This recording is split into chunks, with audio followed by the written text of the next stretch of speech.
Hello and welcome to this session of Philly by Night. We are at our sixth coterie session for the Fledglings table, otherwise affectionately known as the Trunklings. This episode we have a special guest, and we're going to go through everyone and we're going to introduce everyone, starting with Maddie. Hello, I am AJ Cinematic. I'm playing Madeline or Maddie Clark, the Tremere Fledgling and utter baby of the city of Philadelphia.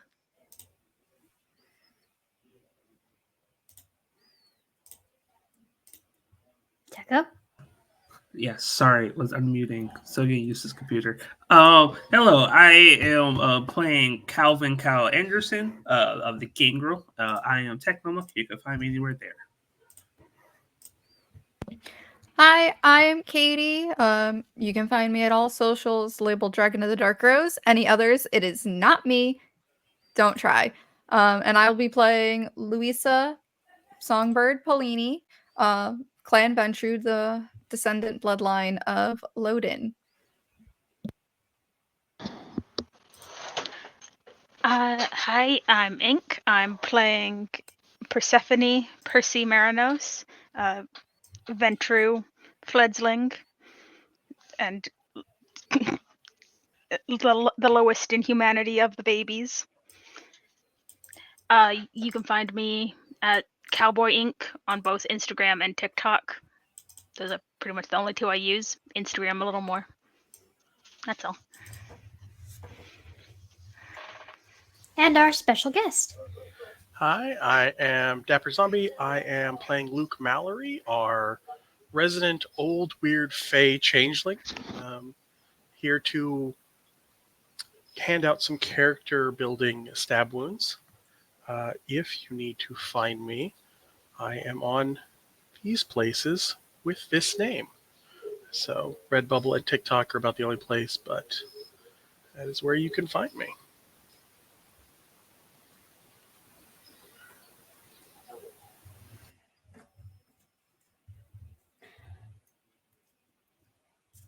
All right. So it has been a couple of nights. It has been quite a bit of time since the coterie last got together. It has been rather turbulent in some areas and less so in others. Some of you have been quite busy with your own research, investigations, and others of you have been coping with loss and what can only be described as addiction.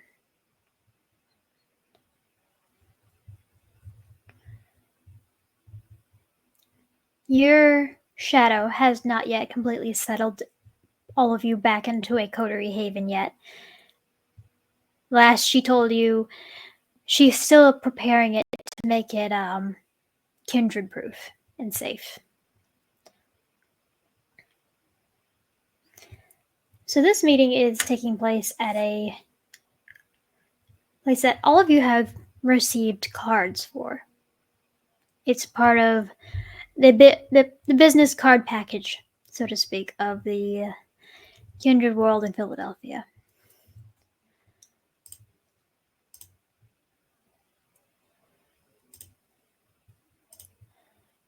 It is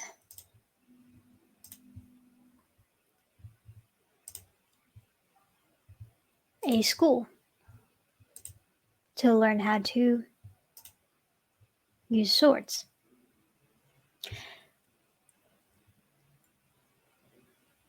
And as each of you are arriving in your various forms of vehicle, you've all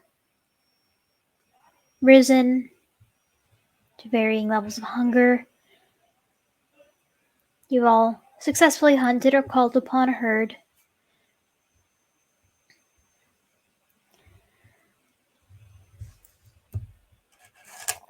And the four of you see each other approaching this place. Before you don't see your shadow quite yet, but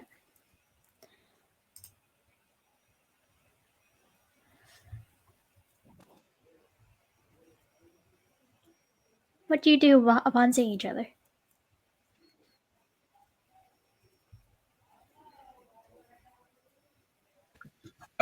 Cal is dressed in his usual garb of, a lumberjack jacket on and stuff like that. He has his hands in his pocket. He is kind of have this more eyes centered on the ground. It's not really talking to anyone. Just kind of existing moments, but he's not really saying much of anything.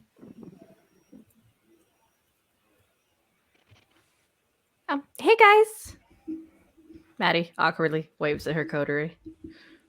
Yeah, Songbird is currently looking for a seat because she's dressed again a little bit more casual than she normally does. A little bit more like Friday business casual with like a nice button down, a denim skirt, sneakers. Her leg is still wrapped up and is still walking with a cane. So she's more kind of looking for a seat to sit down Okay. in before someone yells. Y'all at her. haven't gone inside yet. Yeah. Yell it. She's just looking for somewhere to perch until they go in before she gets yelled at for being on her foot. She still hasn't healed? I have a lot of damage. I still have 3 Dang. boxes left. Oh, Golly! oh And I have Now been so- healing them. She's been forgetting. Not all the time. But she'll just, hi, Maddie. Percy will probably kind of like wave a bit casually, kind of just do like a little half wave and look pretty interested at the building that they are outside of. He's probably excited.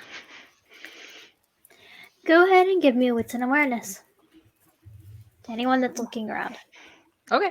Oh boy. Give me the dice spot. Where's the dice spot? There it is. Where is it? I imagined not hearing or concealed objects. Nope. Okay. Da, da, da, da,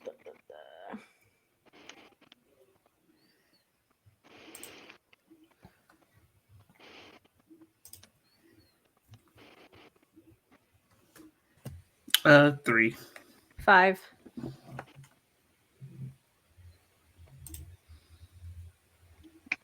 Two.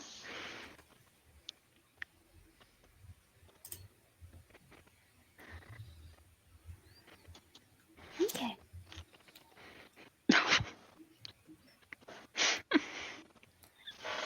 Okay. Oh, Louisa. Someone help the Ventru. No. Help the Ventru babies. Give me things and I will give you aspects.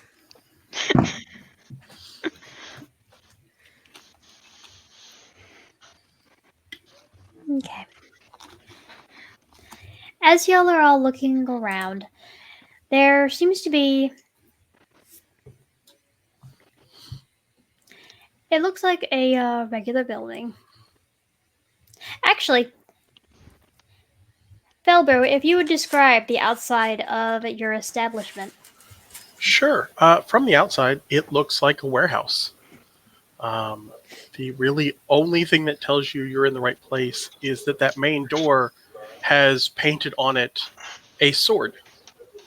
There's nothing else describing it. There's just a sword painted on the door.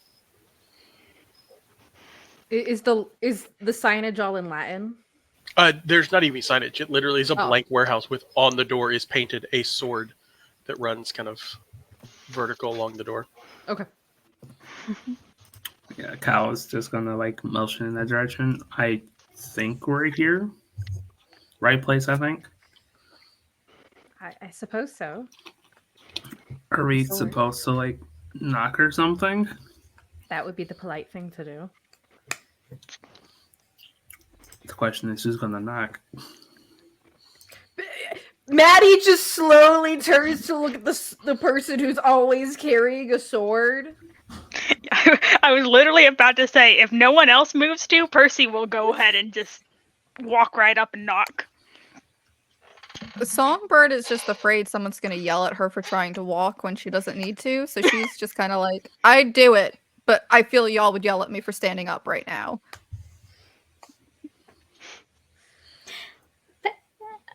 You'll hear someone talk from behind you. The songbird. They'd probably yell at you because you haven't healed yet. I've been healing. It's just a lot.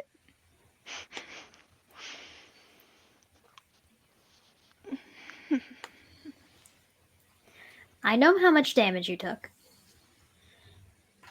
And you'll see your shadow just kind of gracefully walking up behind both of you as Percy knocks on the door. Is there an answer to the door, or is this a business establishment where you're just expected to walk in? When you knock, the door will be opened. Luke will open the door after a moment and let everyone in. Mr. Mallory, thank you so much for taking them for one of your classes. Of course. Ciao, Mr. Luke. Hello. We will let everyone lead in to where the warehouse is mostly empty of structures or walls. It is a large open space. There's a small, like where you come in, there's a small place with some tables and some benches and stuff to sit down or to sit at. But most of the space is taken up by a training ring, a very large open space with a sand floor that has target dummies and then racks upon racks of different melee weapons. Essentially, if there is a melee weapon, it probably is here in one form or another. Lots of training versions, but also a lot of real steel versions as well. Come in. And he will kind of take up a space at like, what is the dividing line between, so I kind of almost think roller rink wall around the area. And he will stand in like the gap before you step onto the sand.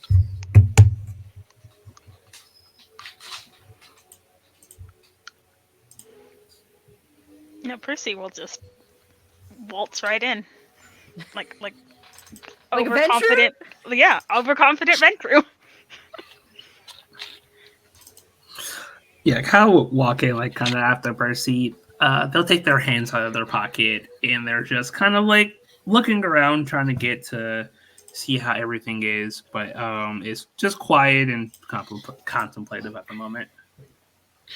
It's worth noting for those who have seen Luke before.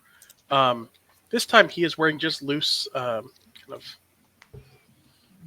loose flowing kind of training pants, but nothing else. So you see the full extent of the tattoos that cover his body.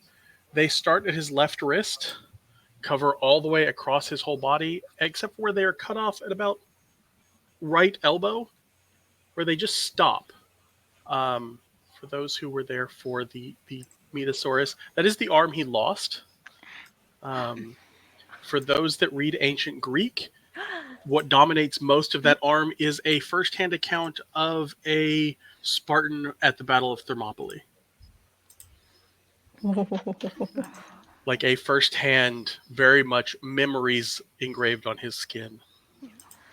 Maddie will walk in and nod politely. Nice to meet you, Mr. Mallory. I really like your tattoos. And she's totally staring at where the ancient Greek is and trying to not look like she's staring.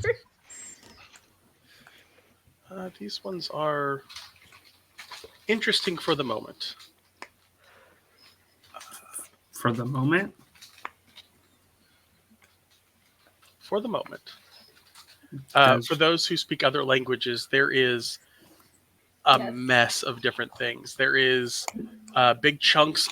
huge chunks of it in Khmer, so Welsh. There is French, Latin.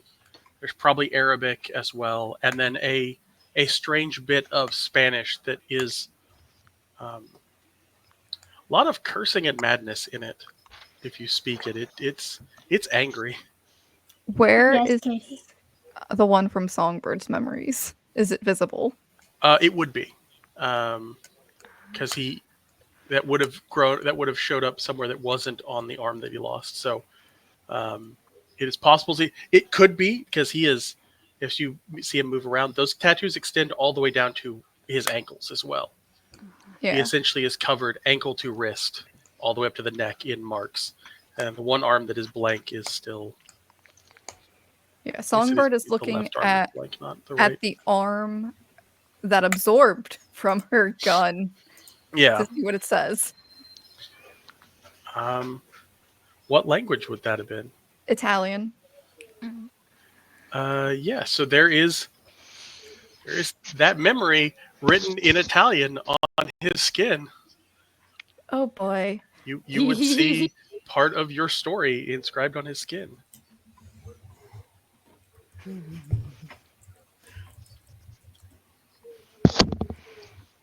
Yay. But he will let people get settled in, put down things that they need.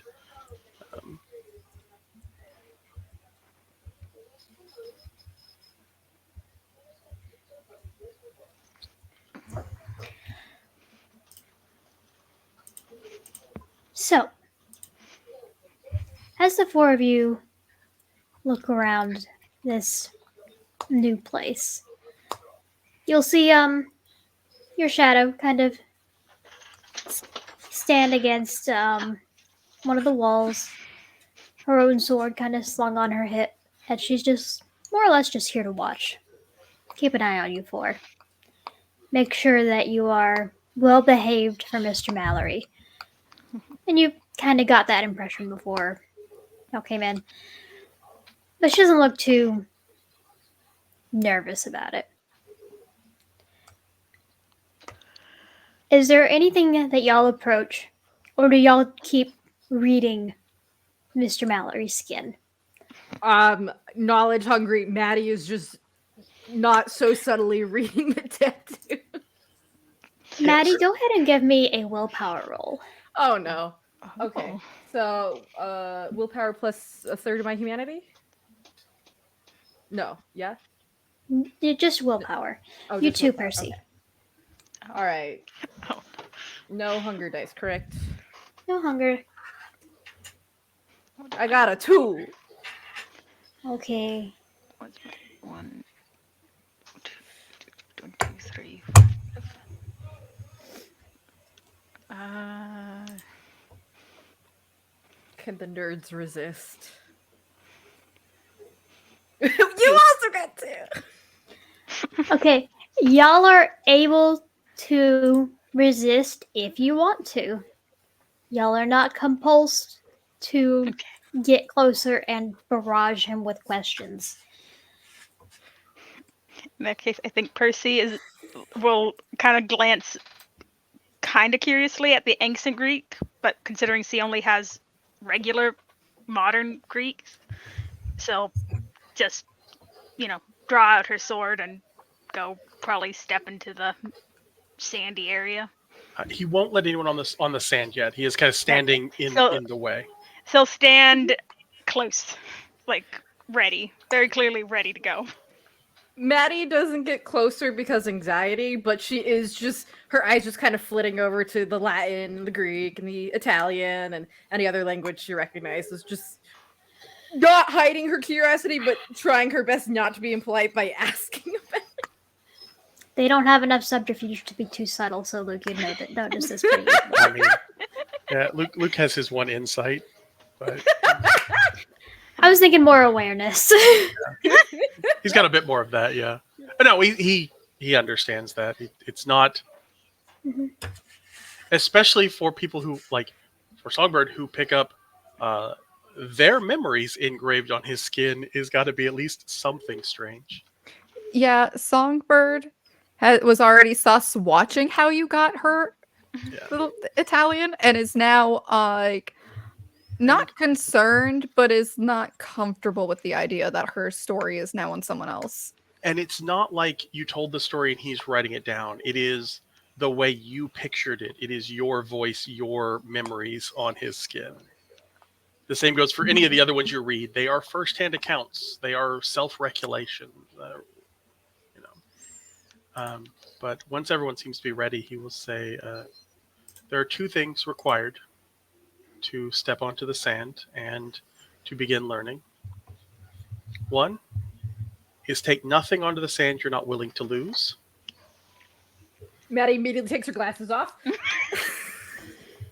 And 2, pain is a fine reminder, and while you are still young, we start to forget that. So, and he pulls the sword out, and that sword is the dark mirror to the sword that John Sexton carries now. It looks like it's got the Mithraean kind of motifs into it, but it is all dark. It is eclipsed sun kind of idea. It says, this sword will prevent you from healing for the rest of the night. You will cut yourself on it before we enter the field. You will remember that pain and death are a constant companion.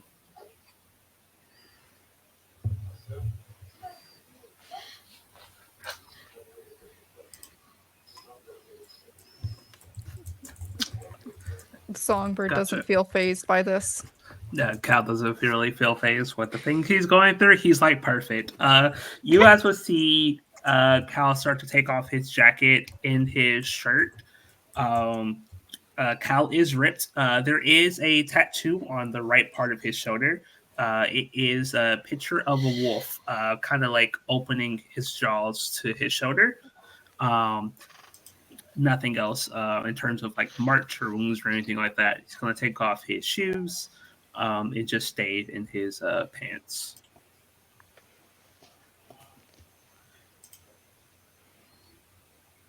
Is anyone else taking anything off before they get into the sand? Maddie removes her jewelry. Percy will kind of like take her flannel off and like tie it around her waist, probably. Yeah, she don't really care about that much about anything but Melano. Songbird is just going to put her purse on the ground. She's not going to take off any of her accessories, and she's just going to walk into the sand with her cane. You gotta cut the sword first. Yeah, he will hold out the sword. He will cut his own arm enough to you. Essentially, the mechanics we had for it last time is you take 1 point of superficial, and you just aren't allowed to mend for the rest of the evening. Yeah, Okay. Cal would offer his arm first, He will let you cut yourself on the sword blade. and then he'll walk in. Percy will just look determined and offer her own arm. Yeah, he will offer up the blade. This is also a you have to give it up yourself kind of thing. He is not Okay, attacking you, so Then he holds he out. He would have cut his own arm. Yeah. In that case, Percy will also just pick up the sword and cut her own arm and waltz into the arena. Songbird will do the same and will not even hesitate to cut her arm on the blade.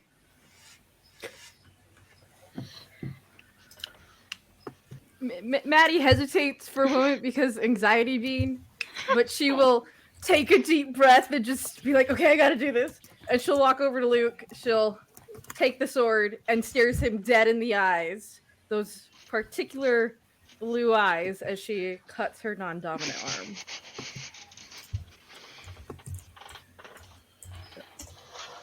Yeah, he definitely. The man also has a negative amount of subterfuge. In fact, if the mechanics allowed it, he would be like a -1 on that pool for things. But so there's definitely a reaction to seeing Maddie somewhat. But we'll then walk out onto the sand and let people look through what weapons are there that they would like to try. And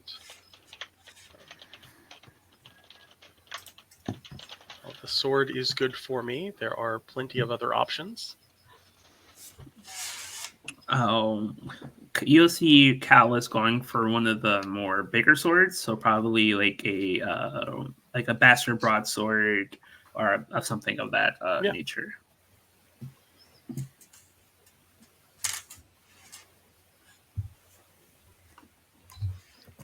1 second while I look at my dots to see which pool would be better.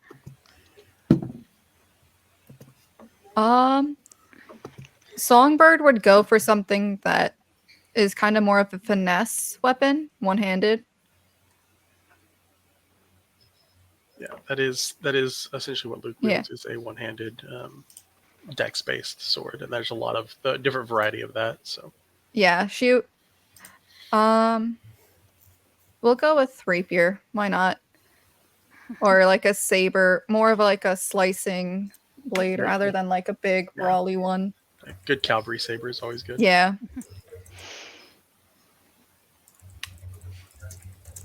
Percy will probably have just held up her own her own rapier that she definitely brought because she's familiar with it and also proud of it. So she'll just kind of be swinging that around a little bit, like testing, refamiliarizing herself with its weight and whatnot. You'll see that Luke sets aside the sword that he's just had you all cut himself with and takes up just a wooden practice sword.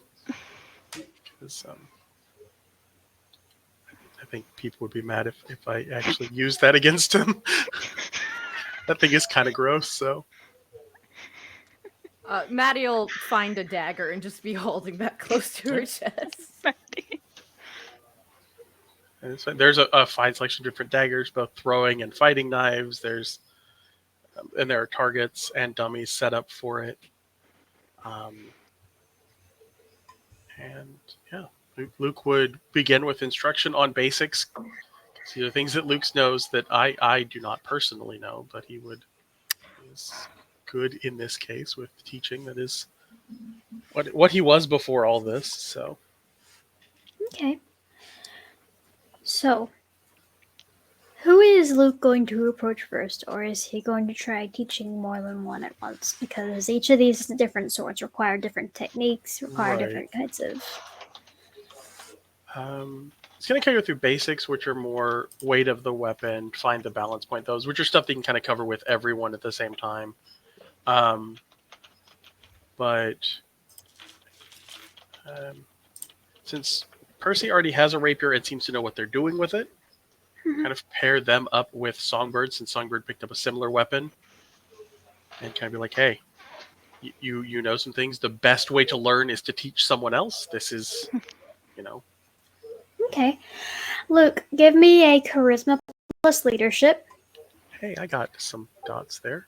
You may have a +1 equipment bonus from the environment that you are in.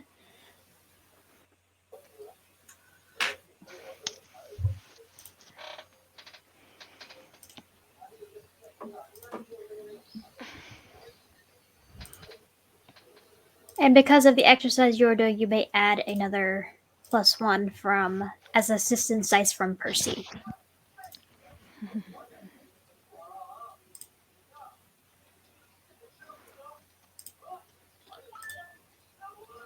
We'll take the 5 successes on that. Very nice. Very nice.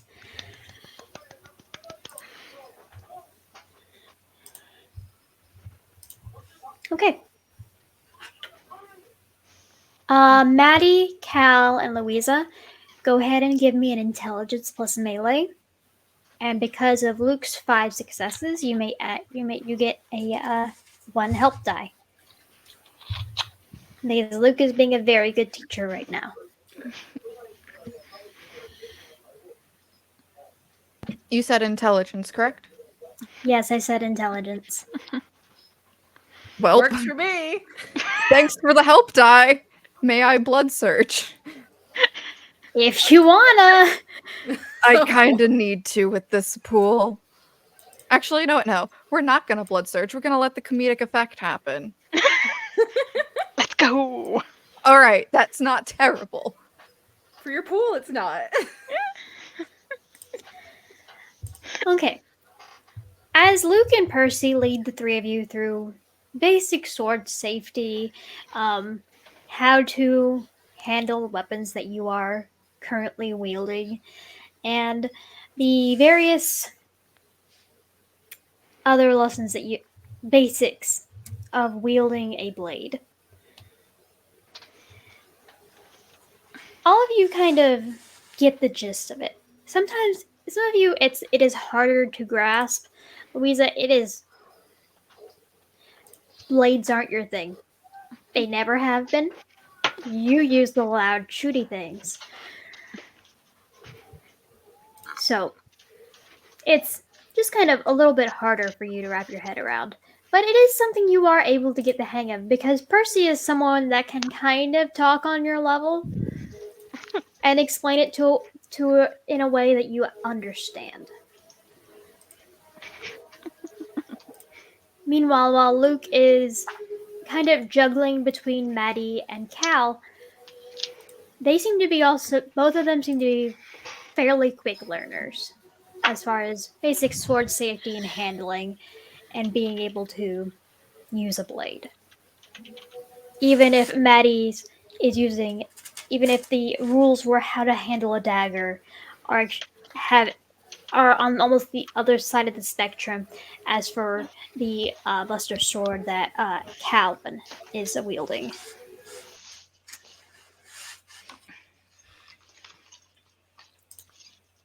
I'll let y'all have some narrative on how y'all are handling this because y'all all ruled well enough, so have some victory. It's more probably Cal's determination. He seems to have his mindset on something. What it is, you don't know, but it's a very clear mindset of I am trying to get stronger, and this is one way to do it. I'm doing it. Maddie's is based off her intelligence. She's analyzing what she's being told and the situation. She's weighing the dagger in her hand. She's figuring out exactly the weight of it and all that type of stuff. But she does seem to have some familiarity with the dagger. She's not comfortable with it, but she has a little bit of familiarity, probably just from being a blood sorcerer who has to, use blood magic. Which is something Luke would recognize. Yeah, he doesn't really have any of his own, but he does recognize it. Mm-hmm. I was going to say, both Magar have blood sorcerer? What is the city coming to? No blood sorcerer on Luke. Yet. Nah, he's Banu. Yeah, he's anime protagonist. He's an anime protagonist. Songbird's more so trying to just mirror Percy at this moment. And it's just like, I don't like the weight of this in my hand. I see why Percy likes these, but no, I do not like this.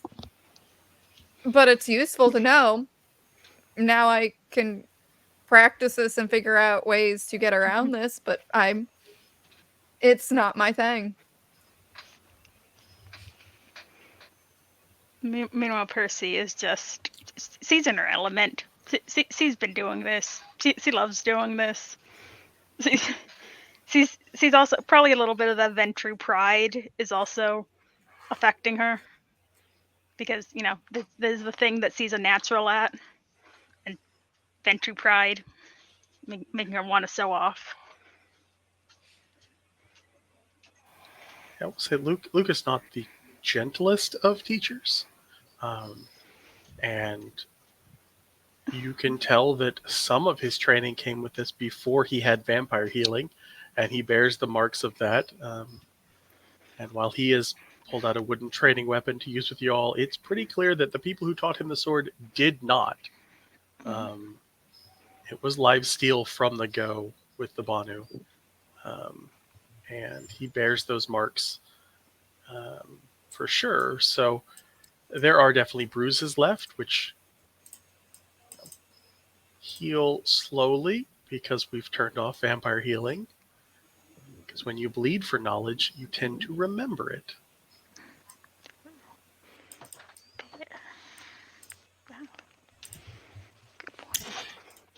And as this lesson of pain is kind of sinking in, I want to get a look at the character headspaces around because this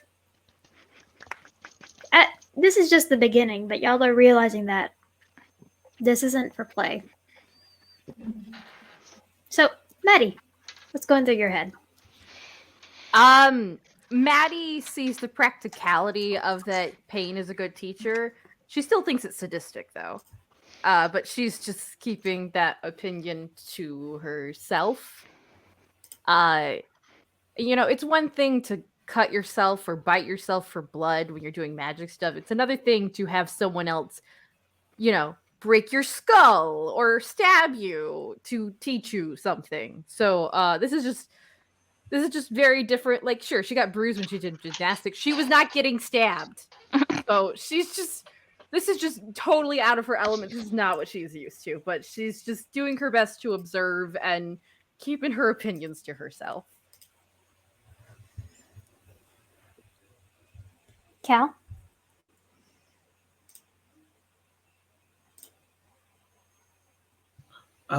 Cal is very much okay with this.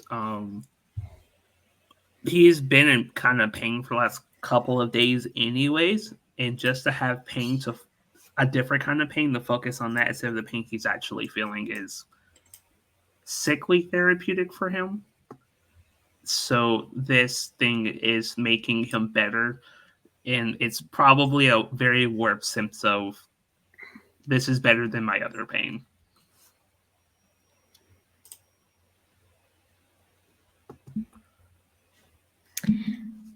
Okay. Louisa? To her, like, it's easy to tell that she's used to this kind of training. Like, you don't learn if you don't go through some sort of pain. So that's not the thing that is, like, bothering her, so to say. However, she is, like, constantly, like, when, like, she's not practicing a parry or practicing a block or whatever Percy's having her work on, is occasionally looking at Luke's arm, knowing that, like, that is her story there, and is more like, I don't know how I feel about that, now knowing that that's what that is, and that's what happened. And then it's just like, all right, like, what's next? Like, very, this is how I train, just not with swords. Okay. And Percy? I think Percy probably balked a little bit mentally or internally at the idea of cutting herself, but also she's kind of viewing this as, yep, this is the thing I'm good at. This is how I prove myself. This is how I guess, to use Ventru terminology, increase my dignitas. I am going to be the best I can be at this. And so she's like, nope. If I do get hurt, I'm just not gonna sew it. I won't sew pain. Simply internalize it. You know, very healthy, very Ventru mindset to have. Also, probably there's some element of, she's done fencing lessons since before she became kindred, so there's probably an element of her just falling back into old habits, doing the thing that has always been kind of her element, her little safe space.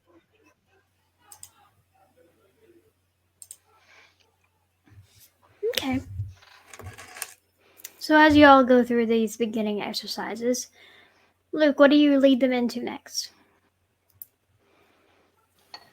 He will switch out to weapons that more match what they're doing, or weapons that are opposed to what they're doing as well. Like for Maddie, she has picked up a dagger, which is good, but the weakness of that is you have to be very close to people, and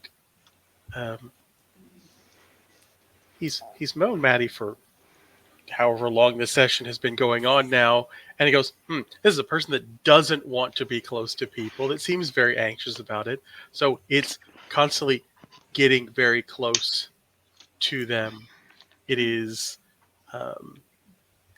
seeing how, showing that dagger work is up close. It is dirty work. It's not hesitant. You can't overthink it because you don't have the space for it. And then for these, kind of working through what the differences of these weapons are, the strengths and weaknesses of each one, because Yes, he has kind of put himself in a position as a teacher with this. This is something that is going to keep them alive, hopefully. And he won't have it said that his teaching left holes for them. So he's going to do his best to prepare them for what comes ahead. Okay. So would you say that you are approaching her also with a dagger, or are you just Yeah, he'll start getting that in way. close? Yeah, he'll Okay. start that way. Okay. Um, both of you give me a Dex plus melee, please. May I blood surge? You can always blood surge. I mean, you can blood surge if you want. I have 0 dots in melee, so I need to buy some.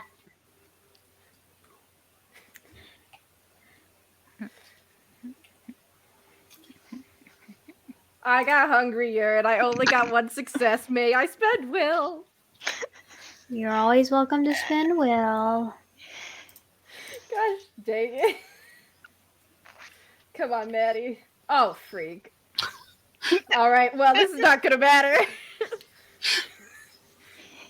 Well, I spent it anyway. I got 3 successes. Okay. Time for pain. Luke, are you looking to disarm, or are you looking to just prove that you're able to still get close? Or your general point with the weakness of a dagger? The general point is how close you have to be and how decisive those strikes need to be. So it's lots of somewhat firm touches to, joints, to ligaments, like that kind of thing. Celerity and dex movement is how Luke fights. So this is right up his alley. He doesn't have the specialty in it, but with daggers, but this is very much up close and personal is where he makes his living essentially. And it is pretty clear to show he's not trying to do too much intentional harm, and he's not trying to be too fancy. It's more like, hey, you left an opening here. Poke with the stick, essentially. Okay. So, Maddie, you would, as you are, well, I'll call this sparring with Luke, you will notice that he gets incredibly close with each strike that he gets between you. Does she, whenever he gets that close, does she automatically take a step back? Or does she try to hold her ground? She tries to hold her ground. She's aware that the dagger means people are close. So as you hold your ground, you don't really back away, but you kind of try and sway because you move with these kind of movements, even if you aren't too practiced with a dagger. But he is fast. He is faster than you have practice with, and he's faster than pretty much anyone in your chantry. He is well trained, and the thing is, it is very pointed and very purposeful the way that he weaves through the blind spots, the holes that you leave. And you kind of feel these very, very light taps with the tip of a wooden dagger.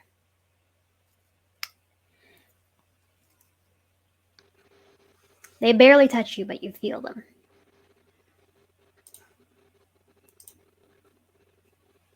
And I'll give you some time to react. Maddie knows that her intelligence is her best weapon, and she fully believes in the phrase that, your mind determines the battle's ending, that type of stuff. And so, even though she knows she's on the back foot, she clearly does not have the upper hand here. He does with his experience and speed, but she's got her mind. So, in reaction to all of this, she's like just trying to use her intelligence to analyze if there's a pattern, or if she can just brain power her way through a situation that is more meant to be physical. Okay.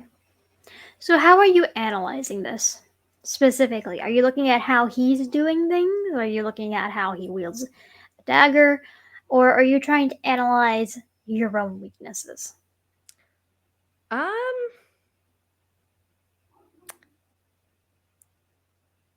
I'd say she's probably doing her best to analyze her own weaknesses and try to predict where he'll go next, maybe even feint to try and get him to go for an opening, possibly. She's aware that this is to point out where her own weaknesses are, so that should be where her focus should be. So you're trying to bluff. Yes! Kill me. Okay. Go ahead and give me manipulation plus melee. Luke, go Okay. ahead and give me a wits plus insight. Can I add stunning? Luke, are you attracted to anything? Not these children. No. It Okay, never then no, hurts you to ask.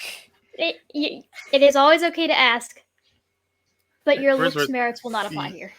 Golly, this is horrible. I was hoping for intelligence, not manipulation. All right, I'm gonna blood search again. Did you say wits awareness or wits insight? What's insight? I can't add ingenue. No, I guess this is not subterfuge. All right. I let you use ingenue when you're not with other kindred PCs. Noted. Okay. Oh no! May I spend will? You may always spend will. Okay. Roll. I got a B skill failure, but now it's a 1. Let the chaos. Luke, is that 2 your roll? Yes, it is. Okay, then that is a B steal. Oh frick! Yeah. I'm at 3 hunger. Yeah, you're at 3 hunger, aren't you? I am. This is not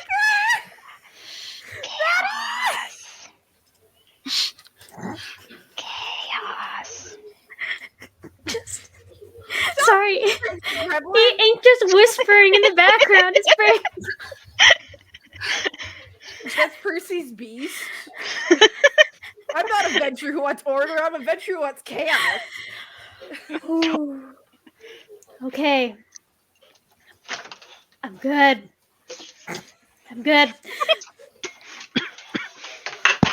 Okay. Oh, Let's see.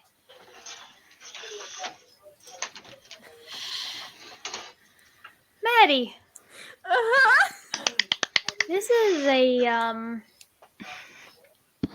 is a weird new skill. This is a weird thing that you are having to do. Mhm. That you are being made to do amongst other kindred. You don't handle weaponry that often. Not unless you're like appraising it or getting it off of some shady dealer off the black market.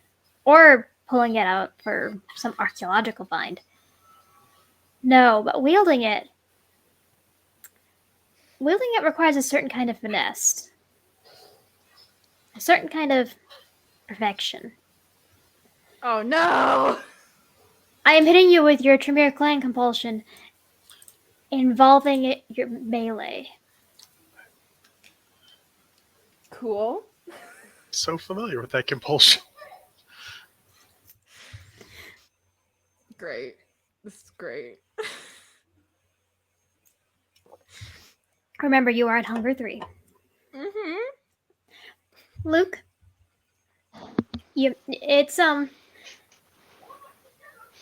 she is not a good liar. So you're able to see through the bluff pretty quickly that she is trying to feint for you to try and go in a direction so she can dodge. Or she can get through one of the holes that she's perceived with you.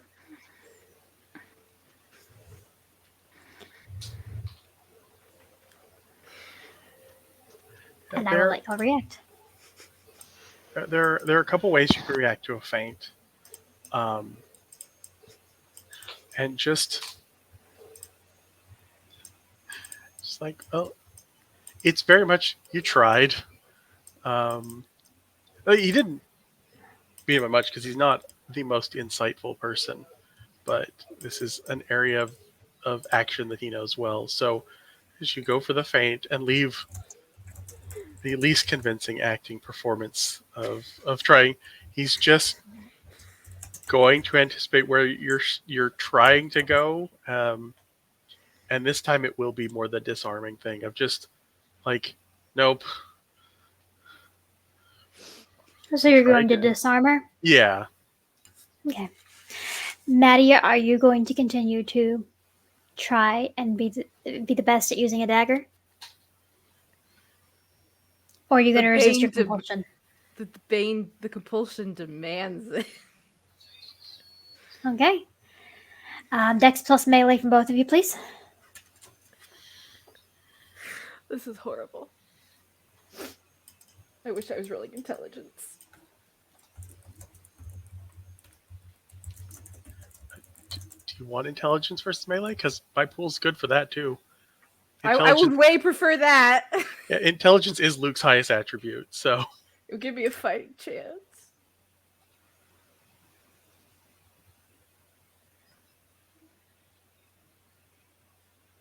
Okay. Stop making So- the nerd fight. Maddie. You try to go again, and it's almost like a flick of his wrist while he is holding the wooden dagger. And yours is on the floor.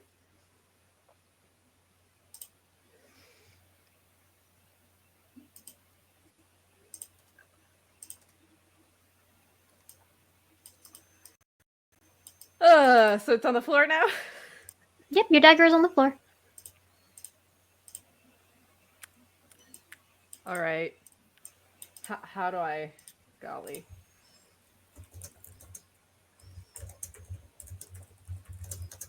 How do I intelligence my way through this?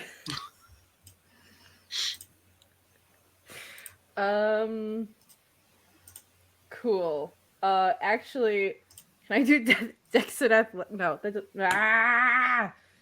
stupid compulsion. Maddie's gonna go for the deck. Yeah, no, perfectionism must be achieved. Okay. Actually, are you trying to analyze Luke before you pick up your dagger? Yes, please. Luke, are you trying to guard your weak spots?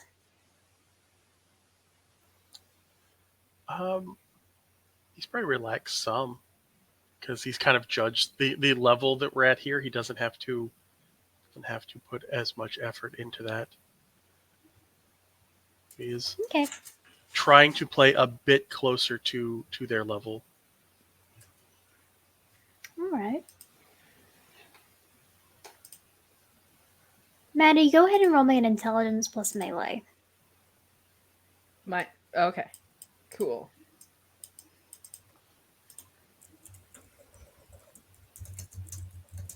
Must make Clan Tremere proud! 3 successes!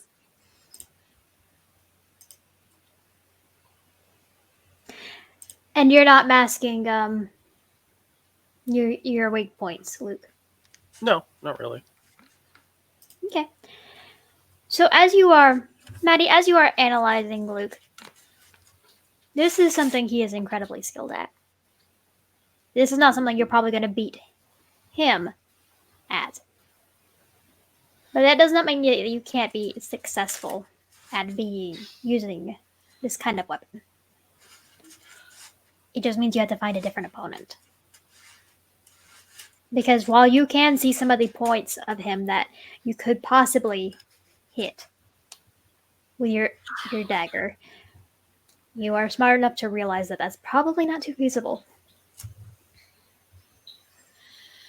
Even if it really does nag on that need to be the perfect thing at this. Yeah, makes sense. Can't beat the sword master at my first sword fighting lesson. Just... Okay. Luke would let you know you did well. I mean, that first roll was still. I mean, he did incredibly well, but my dice pool was like twice yours.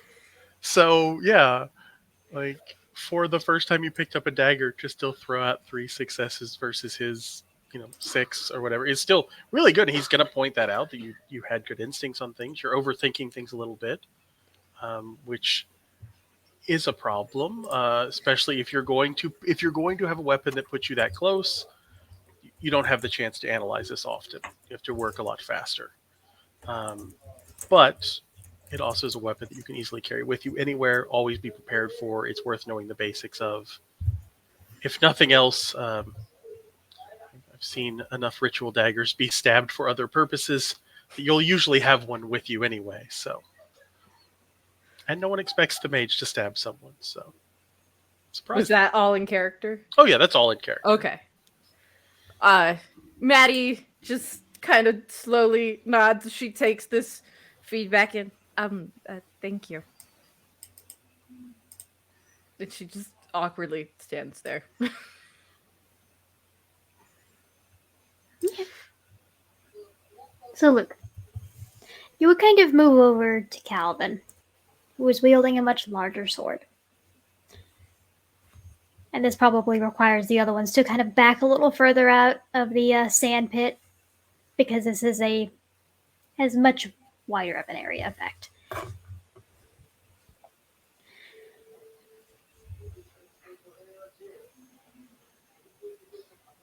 Now, both of you give me a strength plus melee. Well, Calvin, you're giving me a strength plus melee. Luke, are you getting a similar sword, or are you? No, he will just adopt his normal one-handed sword. Okay, well then you can stick with dex and melee.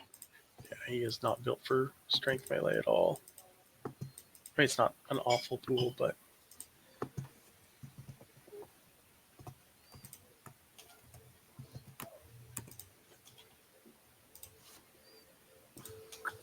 I'll take that.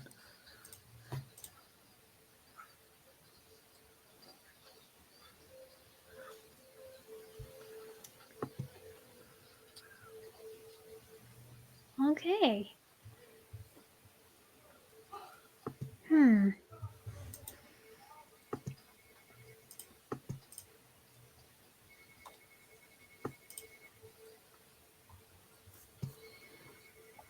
Okay, I know what I'm doing with this.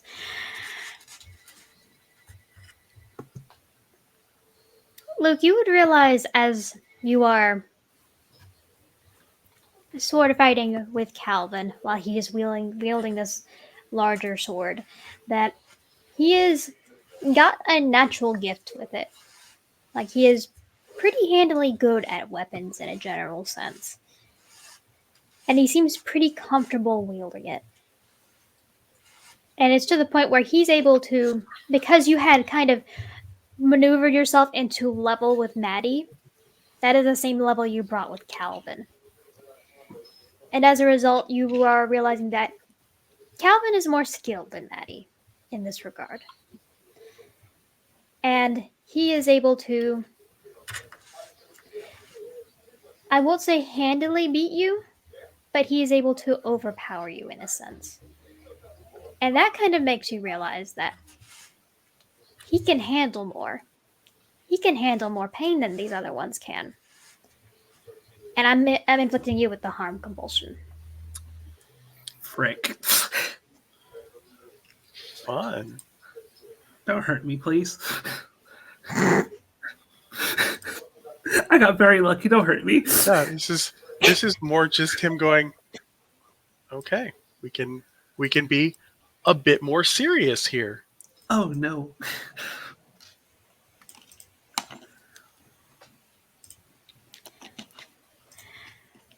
All right. So what do you plan to do?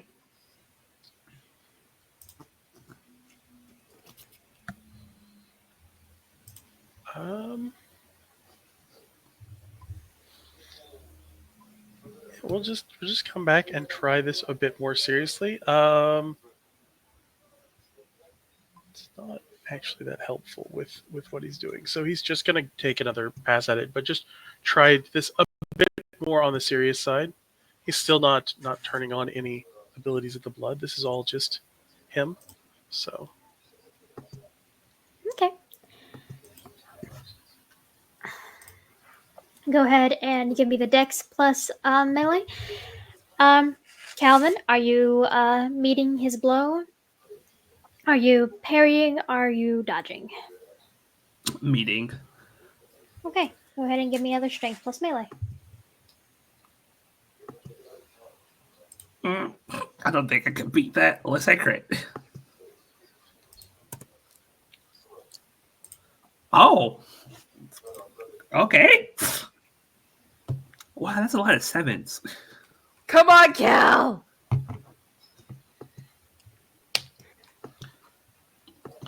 All right.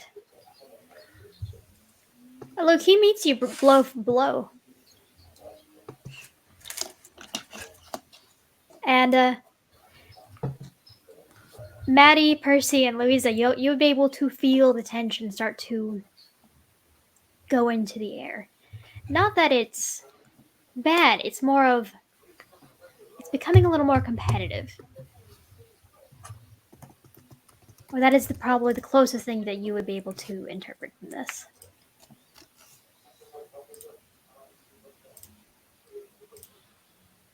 Third round. What would you like to do? Cal's doing the exact same thing. He's not expecting to win, but it doesn't mean he's not going to try his hardest to win. Okay. Luke. He can handle it. Yeah, we're gonna go again. All right. Second verse, same as the first.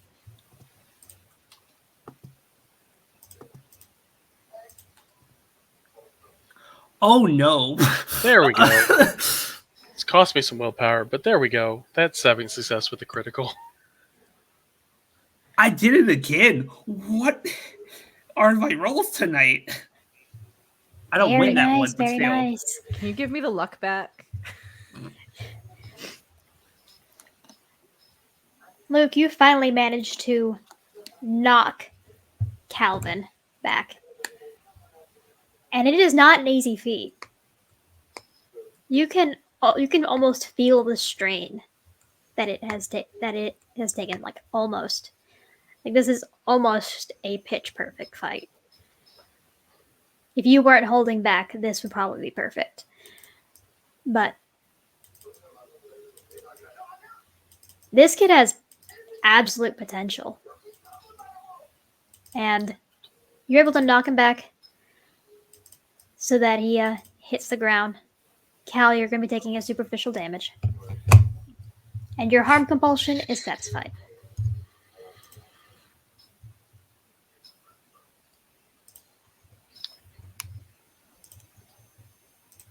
Give you some time for reactions. Yeah, once Cal hits the ground, he's like getting up immediately. Not to go at him, but he's just like, I'm not staying on the ground kind of feel. And he's kind of looking to Luke to see what he has to say. Yeah, Luke is kind of it's kind of the three passes, and then he's kind of more that resting pose. He is accomplished, what he thought he was doing, and not probably terribly proud of the competitive streak that happened there, but it seemed you were skilled, and it's easy to recognize that. So it's good. It's a very good base. Thank you. I'm actually better with my fist than a blade.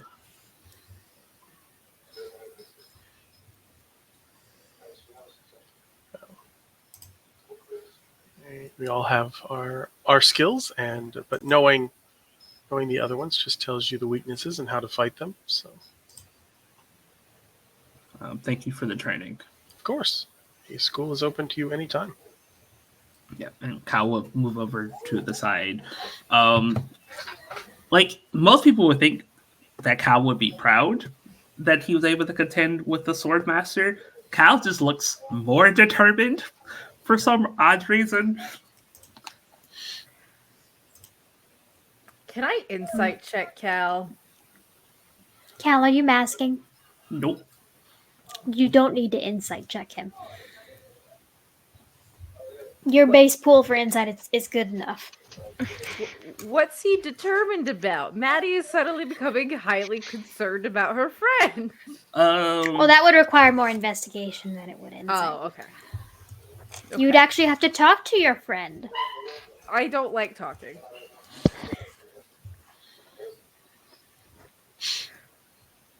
Okay. So, Luke, you'd probably meander over to where Louisa and Percy are. Louisa's still getting her bearings with the sword that she picked, and Percy has been guiding her through it. It took a little longer for her to get the hang of, and she's still got a weird grasp of it, but she seems to be catching on. Which one would you like to go against next? Well, he's seen both of them fight other places before, so he knows that this is not Songbird's area, like her chosen weapon types. This is more a understand what your enemies might have and also put another tool in the belt kind of thing. But he is interested to see what Percy is doing and how the teaching is going. So I think that was what he'd be watching at first, was to see how Percy is doing as the teacher leader role here.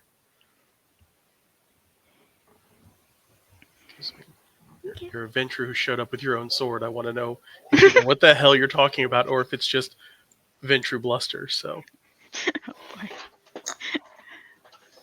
All right, so you and Percy are going to go do a thing? he would watch to see how they interact first, just with Songbird. But then, once he's kind of got a handle on that, he would. Okay. Louisa and Percy, go ahead and give me Dex plus melee. Excellent. My good roll. 1, 2, 3, 6. Get 1.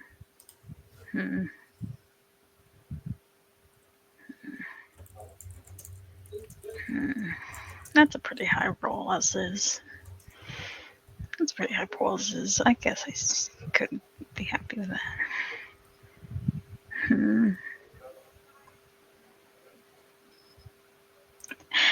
Well, that's 3 successes. Okay, I guess I'll take that. We're gonna burn a willpower just to see if we can do a little better. I'm tempted to do the same. Oh, We got there, boys. oh, maybe I should. maybe that'll be what. Not okay. Okay. What, you don't want to lose to a cripple?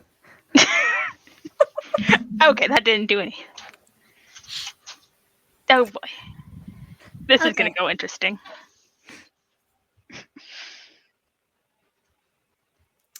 So, to a varying degree, you know that Percy is pulling her punches because she is teaching.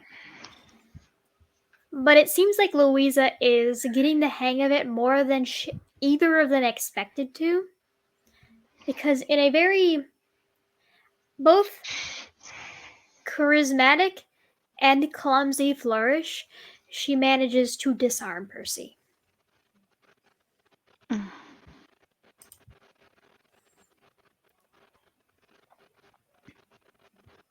Percy's gonna look surprised. Songbird's gonna look surprised too. I imagine Percy kind of like goes to like go into another move and then just like looks at her hands like, what? There used to be a sword here. There was a sword here. Why is it on the ground? Did I do it right? Textbook perfect, almost.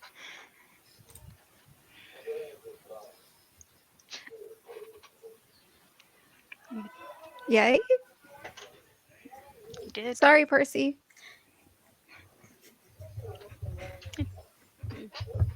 It's fine. You did good. Amy, you are a good teacher. Percy's just gonna look down and pick up her sword and not look at. not look at Songbird about that because flustered friendship feelings. We will break through and get the friendship acknowledged.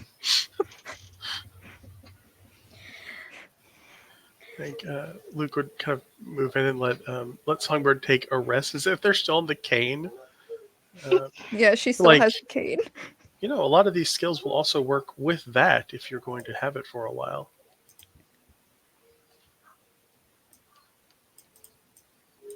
Oh, I don't think this will be as sturdy though. No, but a lot of people that we end up dealing with are not as sturdy either. So a good solid stick is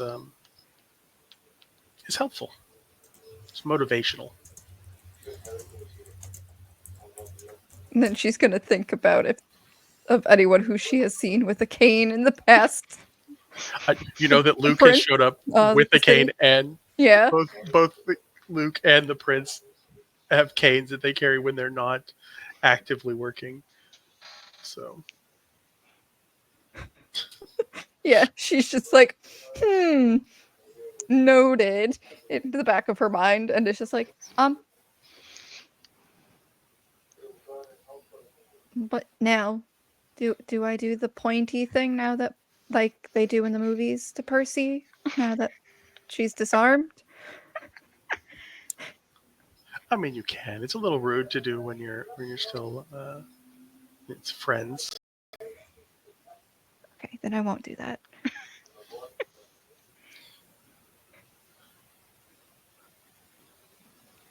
Okay. He will kind So of take Luke, do his you plate take across. Percy? Yeah, he'll take his kind of spot across from Percy. Wait for them to be ready again. Percy will pick.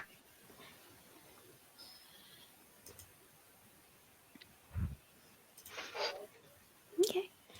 So are you ready, Percy?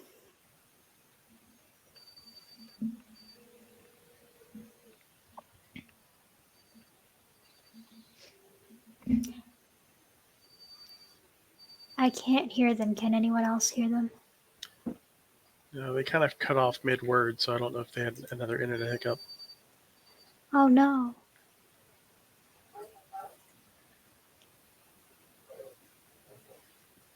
The Lasombra need to freaking leave Ink alone because this happens like every session. It isn't a fledgling session unless we have technological issues. Oh, goodbye. There she goes. There they go. Percy, They'll be back. Songbird embarrassed them so much they left. Songbird didn't mean to. Not the dog was just barking. Melano is displeased that Percy embarrassed the Ventru Dignitas, and Melano's just barking too loudly. Ink? Yay, they're saying. Yay. This is my holy. I'm gonna holy water these Lasombra. Bright lights. Bright lights. Just get it with the big flashlights. Get out of here. Okay. You ready, Percy? Yeah, what I was saying was Percy will pick up her sword and be very determined. Because now she's determined. Now she's been disarmed. She's determined to prove herself even more now. Okay. Like that was a fluke. That's not a reflection of my skill. Since I have gotten a good idea of how Luke fights and I know how Percy fights, both of you go ahead and give me Dex plus melee, please. Maybe blood swords. You know what? I'm at Hunger 1 for a reason. I'm gonna blood swords. Okay. Because Percy is determined. Y'all keep using the word determined, and every time y'all say that, I think of Undertale. I'm fully making an Undertale reference every single time, so that is good.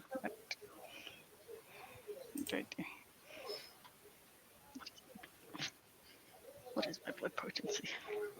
I can never remember what my blood potency is. It's 1. Okay. There we go. I would imagine it's 1. I'm like, that's what I meant. But every time what is the word? I don't know. I don't know what I'm saying. There we go. All right. I can live with that. I'm not hungrier. All right.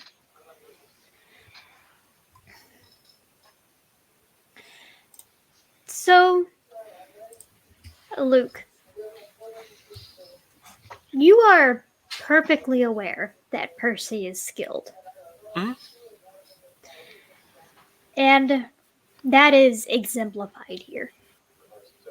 Like, she doesn't disarm you, but she gets really fucking close. Sorry, word. She gets very close.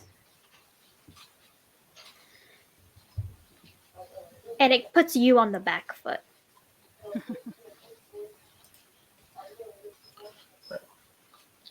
That is good. We don't learn if we don't have someone to challenge us, so it's a good place to be. And he's glad to see that some of the fledglings seem to have some skill with this. Yeah. And you can tell that her, unlike Cal, Cal seems to have like just natural raw talent with this. Percy has trained skill. And that is something that he would be able to easily differentiate between the two of them.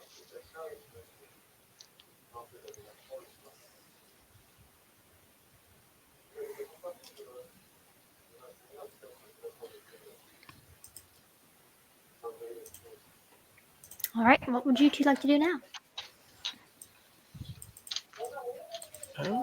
Continue with seeing how this goes. If Percy's not stopped, so keep at it. Yeah. Okay. Dex plus melee again, please. Oh, We got hungrier that time, but you know what?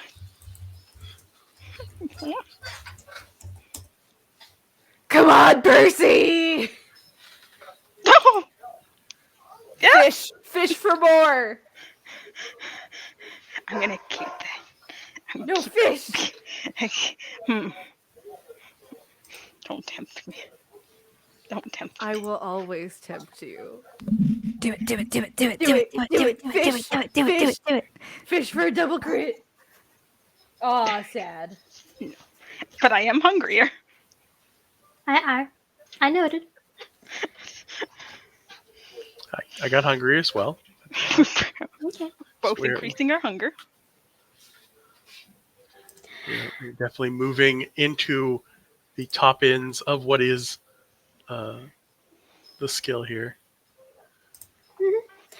So, Luke and Percy, y'all are getting very focused on each other as you're fighting. Like, y'all are dodging and weaving and clashing.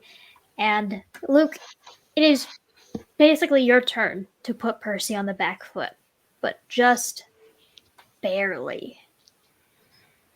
Maddie and Cal and Louisa, all of y'all are able to recognize that this is a whole different kind of tension now.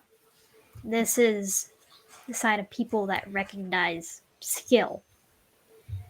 And if it were anywhere else, it would probably be incredibly dangerous to get any closer.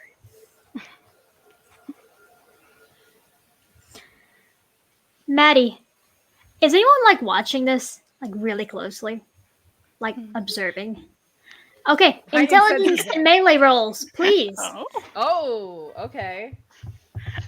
That is not a good pool for Elmo. I hope I get a crit to end this stupid compulsion.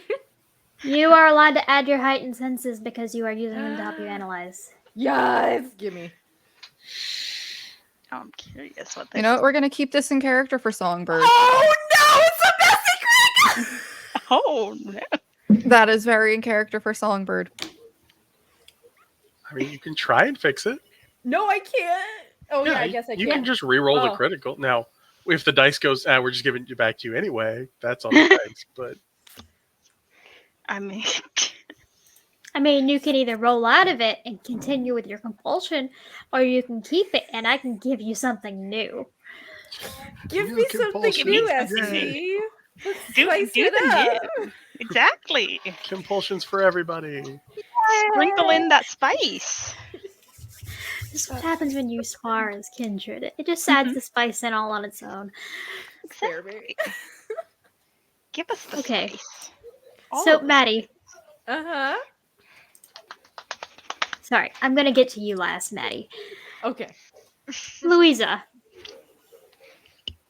as you are analyzing this fight, you kind of, it is hard to kind of grasp what is going on because it is suddenly very intense, very loud, and very fast. And you're having a hard time watching the movements, trying to figure out how they work and the technique and the skill that goes into it because it is suddenly speeding up. Like you were just learning how to write regular English Latin alphabet, and now they were writing really quickly in cursive in a whole different language that you do not understand. Calvin, you're able to keep up a little better. You're able to watch how they're moving, able to analyze how they're able to fight like that and how they're able to move and maneuver. It is very interesting to watch, and it also gives you a whole new understanding of how people can fight with an entirely different instrument than what you are accustomed to. Maddie, Yeah. you gain all of the understanding that Calvin does. This is an art form. This is artistry. Sword fighting is technique. It is oh yeah, they are made of wood. They're still loud. Well, Luke's is made of wood. Percy's using their sword, so it's metal on wood.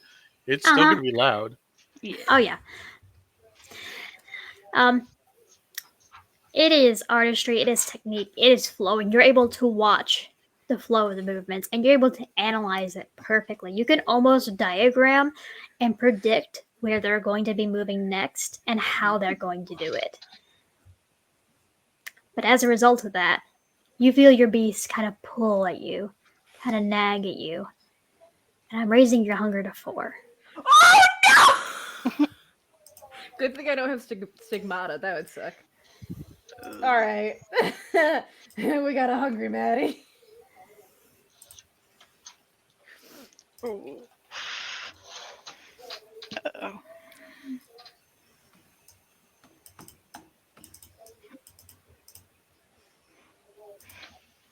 All right. Percy and Luke, last roll. Dex and melee, please.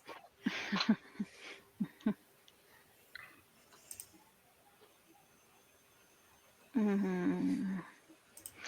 Yeah, keep that intensity. Keep the intensity. Mm-hmm. Yeah. Yeah, let's keep it.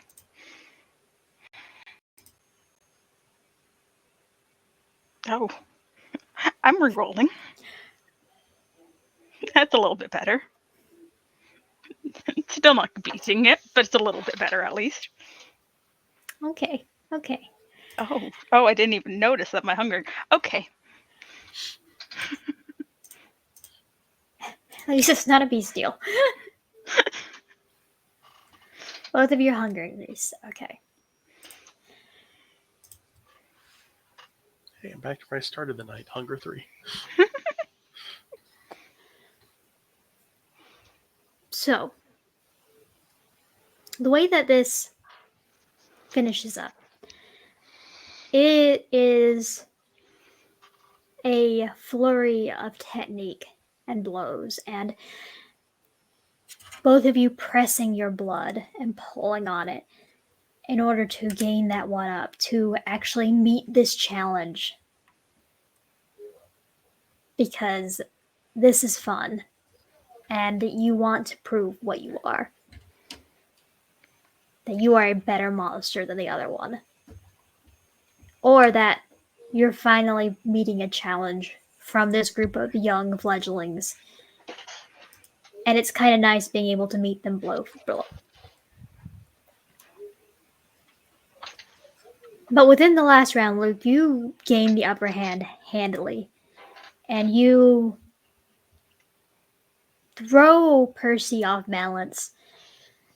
Her sword goes skittering away, and she is flat on her back as you stand over her.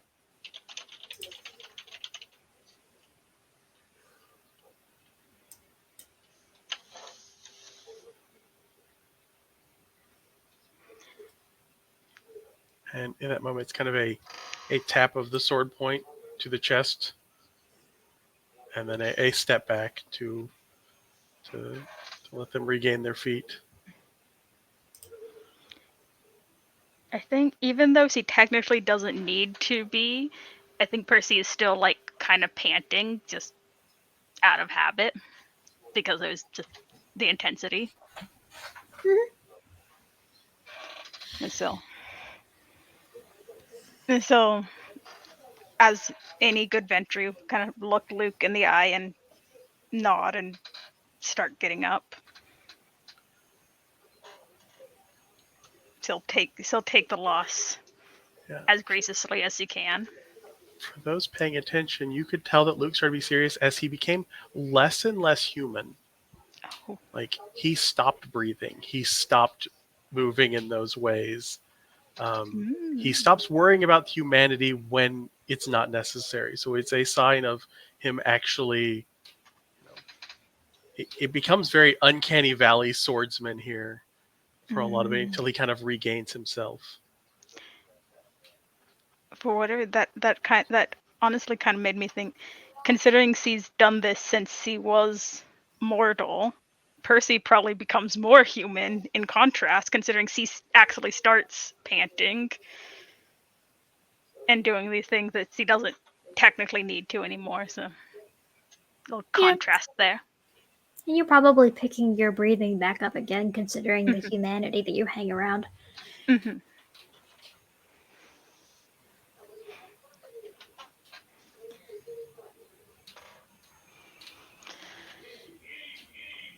It'll give you some time to react to each other.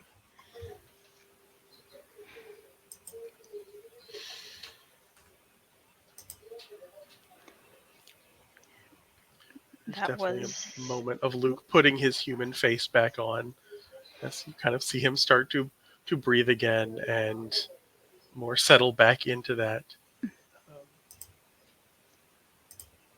You are quite skilled. Thank you, sir. It was a good teaching moment.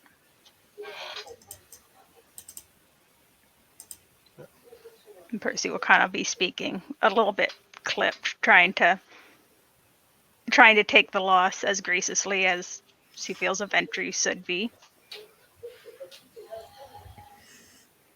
So her voice will be kind of low and clipped.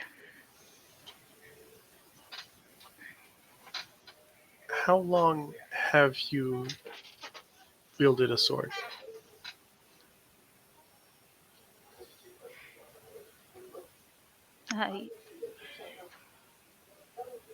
As long as I've been able to, almost. Certainly longer than I have been. So kind of gesture to herself and like kind of like this. I can tell that.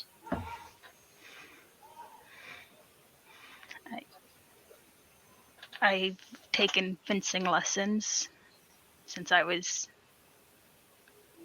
fairly young.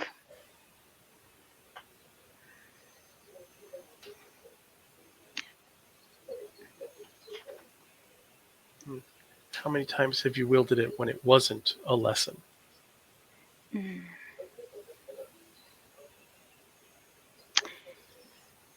there's the white. ST How many? Would Prissy have wielded it? I mean, I know with It'd her be an sire. intelligence plus wits. Okay. Okay, interesting. Interesting. Where's the dice spot? Oh, why did I click out a dice spot? There it is. Wits 2, intelligence 4, X. Alright. 4, 6. Oh, hunger is. That's a 2. Okay. Yeah, you've used your sword before. It is usually how you would go. Well, how you've hunted whites and how you've hunted like shovelheads with your sire back when you were in another city. Because yeah, your sire wouldn't let you go on the bigger hunts, but he would take you out so that you would have training out in the field, so to speak. But as you were kind of pushing into these memories and trying and kind of mentally visualizing them, because they were victories, they were glorious, and they were something that you remember very fondly, there are barriers, there are blocks you can't push past. Well, so explain the hunts that she can remember and temporarily push that aside.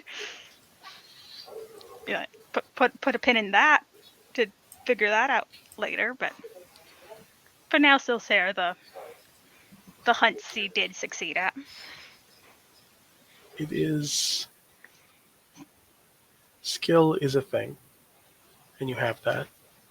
Instinct is a thing that comes with practice, and that comes outside of the sand, outside of the school. I think you'll get there. Plus, you have others to watch out for, and that always makes the fighting better. You have something to protect.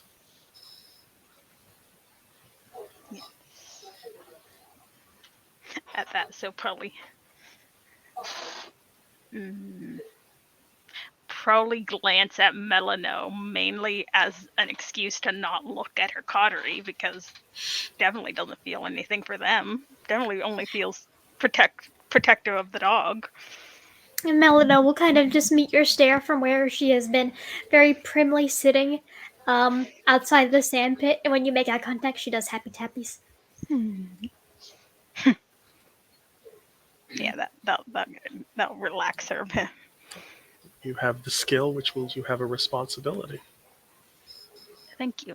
So, Whenever you're ready to learn more or try again, still perk of it, of course. you won't even have to bleed for the second lesson.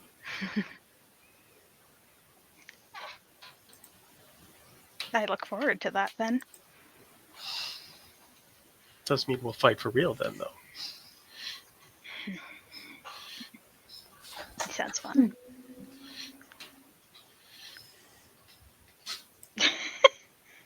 All right. And Luke, do you turn to Louisa?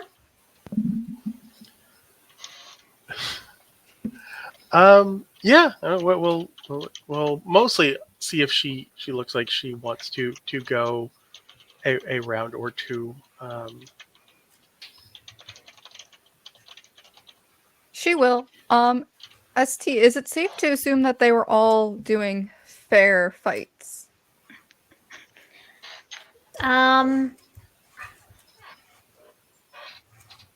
You would not be able to assess how fair they were, but you would also recognize that disciplines were not used. Okay. Because there were no official rules other than don't bring what you don't want to lose in the sand pit, correct? Yeah. Mm-hmm. Okay. A lot of that is not just physical things, but I think we've lost some of those things here, which is good. just clarifying Yeah. for both Katie's chaos and Songbird's knowledge on getting into a scuffle. Knocking fledglings down a peg is literally his job. So So All yeah, right. she'll look to Luke and be like, I mean, if you want to go around, you've already sparred with my coterie. I'll go around. okay. Will not be blood surging anymore since we hit hunger 3. All right. Both Or of you, give hunger- me Dex plus melee, please. Hunger 3 in a room full of his predator, his chosen food type. Yeah. Tasty, Oh. tasty. Fledglings. Oh, no. Good thing Natasha's here. All right, I'll wait till my second turn. It's Dex and melee, correct? Yes. I will wait till the second round to do the thing I want to do, and I am going to have her blood surge this time. Okay. Whew. Oh, how much willpower do I have left? I'm not going to burn one yet. Yeah, I'm down to only 2 left, so I'm gonna just take the loss on this one. Okay.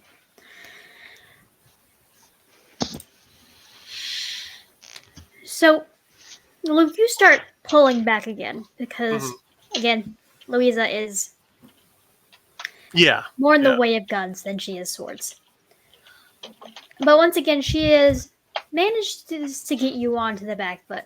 Again, not knocking your sword out of hand, but she manages to get the advantage on you. And let's see what I'm gonna give you this time. Oh yeah, because that's this That's a one. bestial, buddy. That's a bestial, so you know Yay! that's fun. Story, story, story. Yes.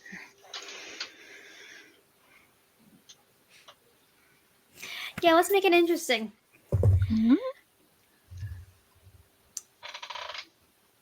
Spice. You've been fighting a lot tonight. And while this is fun for you, this also exerts a lot of energy. It exerts a lot of vitae. Even when you're not blood surging, even when you're not drawing on your beast, on your disciplines around your skill. And it takes a little more. I'm bumping you up to hunger 4. Ooh.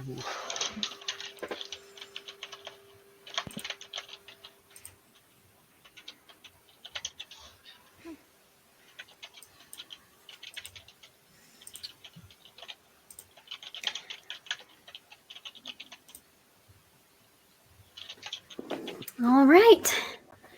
We're going to go again?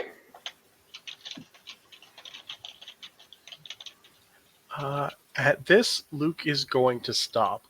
As he feels his beast rise that heavy and that hungry, he knows this is his job. He is supposed to be the responsible one. He is going to step back and not engage. Because he does not want to eat a child. Okay. And he is going to kind of put the sword like very, very clearly that the fight is over. And because he is responsible and their stories need to continue. They do not need to end here. So Okay. Baby. Preferably. Louisa, go ahead and give me a Wits plus Insight. Okay, that is more than 2 dice. Oh no, it's almost like I look at your sheet. No. It is still a low pool. yeah. Oh, my hunger did go up. Oh boy. Okay, we're fine. That's a 3.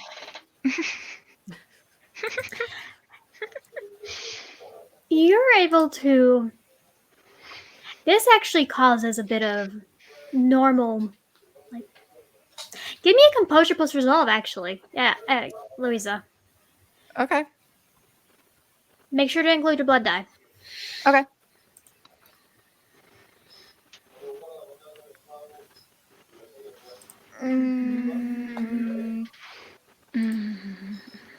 I'm gonna re-roll and burn another willpower Okay. because she is very concerned. All right, that's not terrible, but I was hoping for better. It's fine. 3. Okay. So, Louisa, as you're kind of looking at him and as he's pulling away, like he's obviously exiting the fight, you recognize that look on his face and that look in his eye. He is dangerously hungry. You've seen that look before, and you instantly feel that spike of fear and panic shoot up your spine. But you're able to calm it enough to remain composed for now. You've seen Luke at this hungry before when he was missing an arm last time. And then he went and tried to eat someone's associate. So, like, there would be that spark of recognition, spark of fear, and then spark of I've dealt with hungry kindred before. And she's not masking any of this, and she'll be like, Mr. Luke, would you like to go look at my weapons again?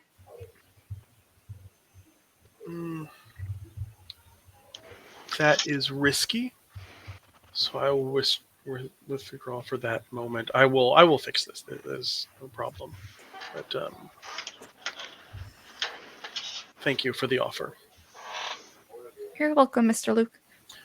Was she masking how much she was staring at her memories on his skin? Okay. He will kind of follow that kind of gaze to where it was and goes, it doesn't last. They will be overridden.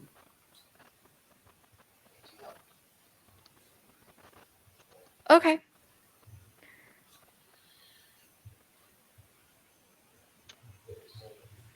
Okay. Not So hiding the you- fact that that was confirmed it's hers if anyone read them. Okay. So, Luke, you were going to go hunt?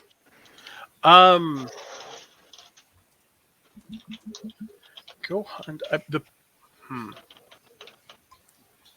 I don't know. Gotta figure that part out. Are you dismissing your students from your studio? He's not going to engage any more teaching with them, but he will stick around to talk with them. Right now, he's at Hunger 4, but as long as he's not doing anything active about it, he's okay. He knows his limits, but he will be here to answer questions and things like that. But he will take care of his hunger after he has dismissed them. All right. So, as this is going on and as y'all are reconfiguring yourself, we are going to go on to break. Back in 10.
break. We'll be picking it back up where Luke is withdrawing from sparring and is opening himself up to questions from his new group of students.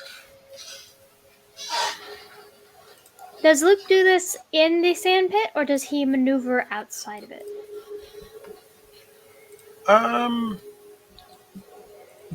If there is more of the kind of seats, the kind of tables and benches out kind of in that entrance area, that is probably a bit more comfortable. But if people were still playing with swords and doing that kind of stuff, and he was taking on a more advisor role, then they would stay there. So it's kind of up to what everyone else was doing. Okay. Does anyone else, just like, I'm going to go through all of you. Does anyone else, any other of you, want to continue sparring, or do any of you want to ask Luke questions?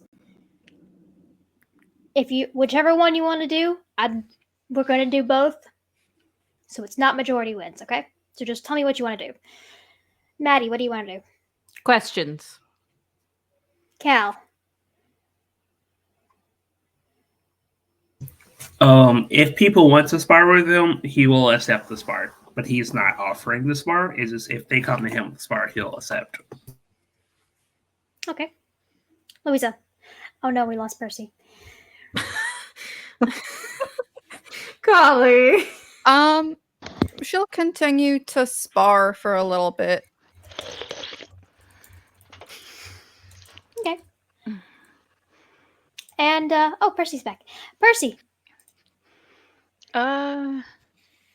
Questions or sparring? I mean, Percy would be interested in sparring with Cal. But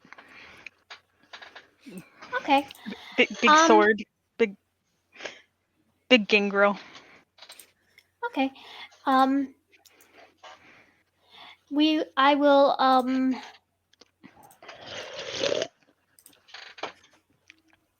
Cal and Percy, do you two want to spar first, and then Louisa can spar with whoever after that? We're going to do these one and dones. So, Cal, go ahead and give me a strength plus dex. Strength plus melee. Percy, give me a dex plus melee. And Maddie, you can go ahead and give me... You and Luke can go ahead and talk. I'll be arbitrating these roles between y'all's... The pauses in your conversations. Okay. So I guess Luke gets off the sand and Maddie follows him. Yeah. I'm not under 3. I don't know. Say here ain't going. Should I risk it? I say risk it. You have the risk taker flaw, you fool. True. Okay, you know what? All right. Actually, hey, Percy, go ahead and give me that willpower roll. We're gonna let your flaw decide. I burned 3 willpower. Well, Suffer. and it's however much you have left. Oh boy. Willpower rolls don't count hunger, right? It's a straight No, pool? it does not. It's just a Okay. straight pool. Oh, that's a 1 success. Yeah, you're feeling pretty risk-takey today. Okay, yeah. It's also it's sword fighting. Please. Go for it. So you're doing that. 6. Maddie and Luke, go ahead and have your conversation. Okay, so Maddie just follows him off the sand, I guess. Yeah, he kind of settling kind of a little wall around things, so he can keep an eye on the sword fighting. But he was more than happy to answer questions. Again, thank you for taking time today to teach us. Of course, that's what I am here for. Part of what the prince wanted me in the city for. Well, that's great. Can I ask a weird question? We're corpses with delusions of grandeur. Most of our questions are weird. In that context, fair. You just kind of looked at me funny when I was doing the sword cutting thing.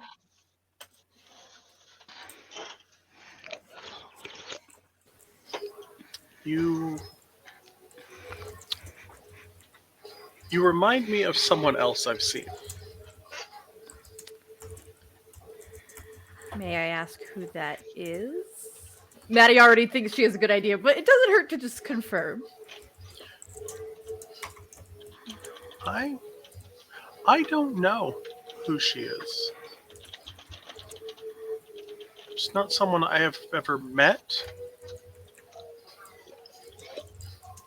but I have very vivid memories. It's strange, but she's someone that I'm guessing the prince knew, or at least a version of the prince.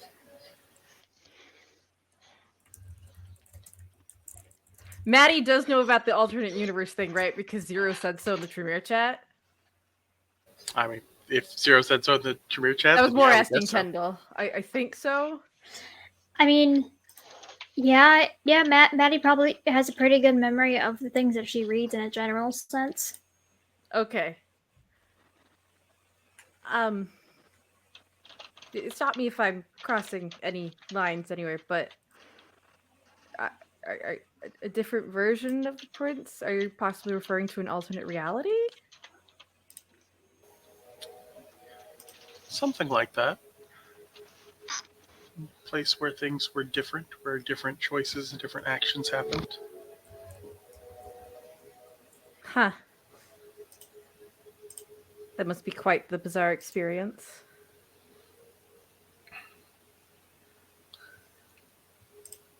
Bizarre, not so much. It was enlightening to see how much one change can change a thing. How one small difference can affect so many.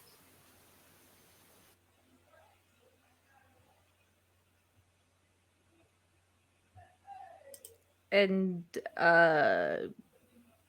what did you see with this woman who I'm guessing has my eyes and blonde hair?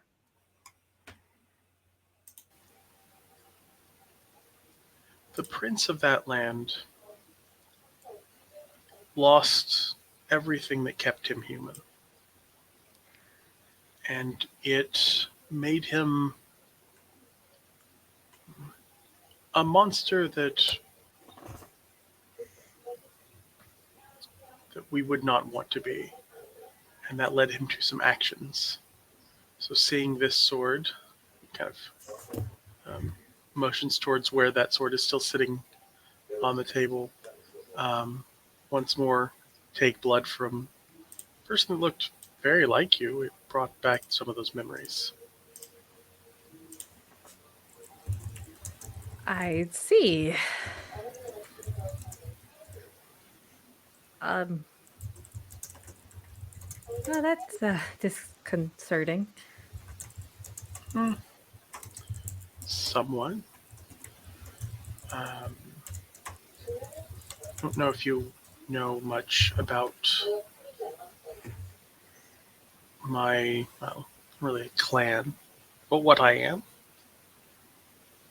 I have an ability similar to the Tremere to read objects.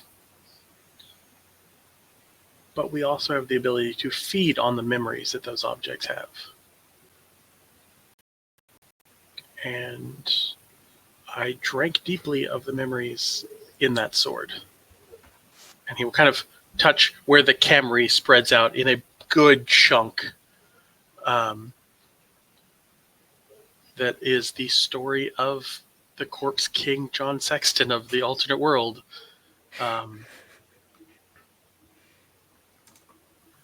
And until other memories override that, those memories are strong. They are somewhat like they are my own. So I watched that prince lose everything and then kill those left behind. So, all your tattoos are memories? Yes. Huh. Are memories that I have taken, that I have eaten.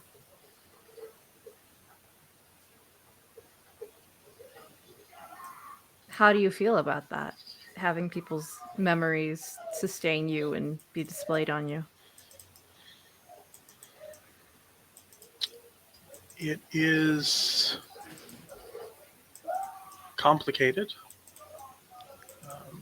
They are not my stories, but they're stories that need to be kept, at least for now. They are history and lessons learned, and for the moment, they are useful.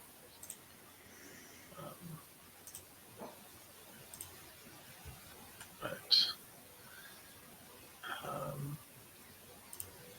unlike the one who had these memories before, I can make different changes, I can make different choices, and I've seen what happens when things go wrong. So there are stories that need to continue for the moment.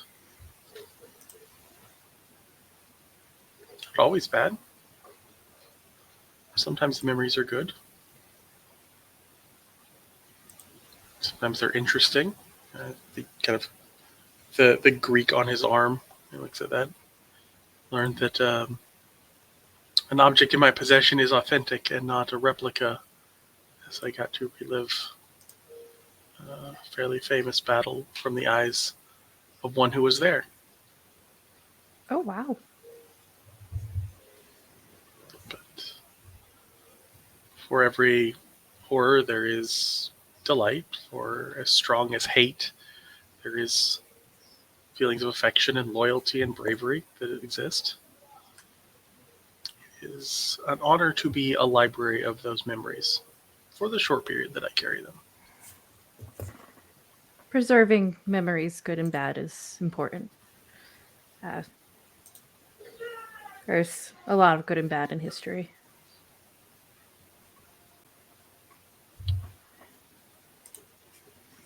But we can't learn from it if we don't know both sides. True.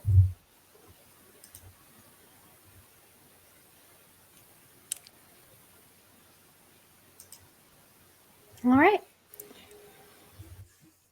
And as this conversation is going on, you would, in the background, there would be some spars going on. Nothing that is going too foolhardily, but it's still dangerous because they're kindred and they are. Even in his hungry state, Luke is kind of like half watching them while he is having this conversation with Maddie, and he knows that their shadow is also watching them. And they have obviously grown hungrier since the lessons have started, which is kind of a given. But you would see Cal and Percy go up against each other first. And what was that margin again?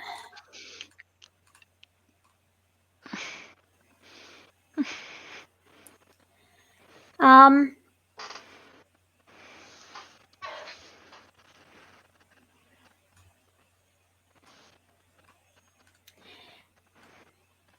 Cal, how do you how do you beat Percy in this spar? And it was only a margin of 1, correct? For Yes. Yeah. Okay. Just a margin of 1. It is Cal taking the fight very seriously, and actually, because he did the intelligence and melee earlier and wrote well, so he learned about Percy in that fight.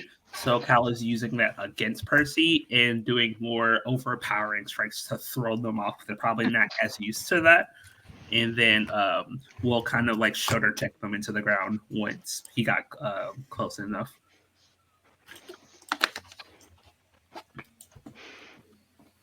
Okay. I think it also helps that Percy, probably being more of a fencer, probably isn't used to going up against, bigger opponents, or at least not in this context, not when they're wielding a giant giant sword. Percy, give me an intelligence plus melee. Ooh. You have something to learn here. Don't forget your blood dice. 4, 7.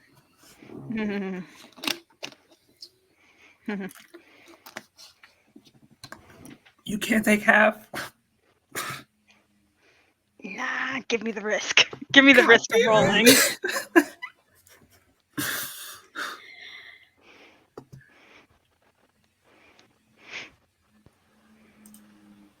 3 success. Okay, it was a sliding scale, so you're good.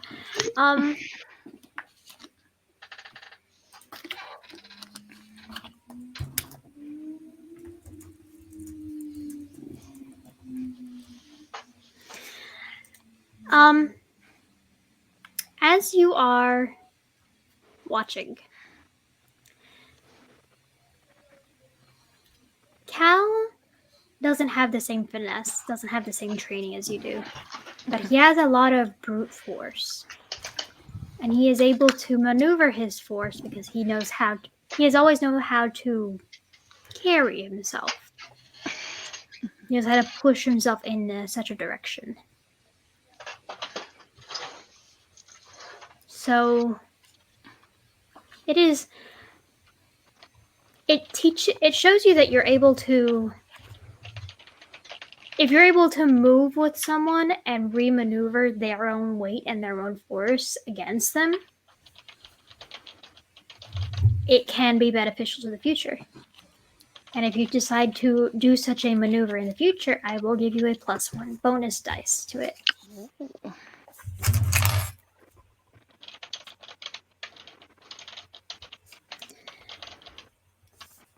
Cal, you beat Louisa by 3. How do you beat her? The question: how is Louisa fighting? Is it like She's doing Simi- one hand, like Percy, but she also is like kind of heavily leaning on her cane, on her wounded leg, kind of like a Okay. support, which He's is not- probably not helping. Yeah, he's not going to target that. What he's probably going to do is just at least target the dominant side, because Cal's not the person where he's going to kick out their injury, but Cal is kind of similar to Percy, just using brute strength in order to push back Louisa and not giving her the time to compose herself.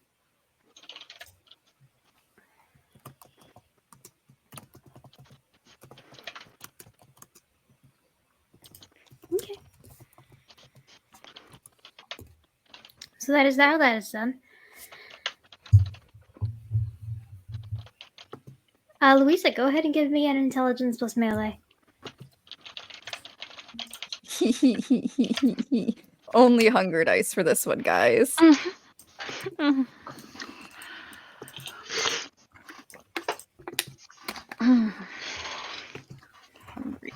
Hungry babies.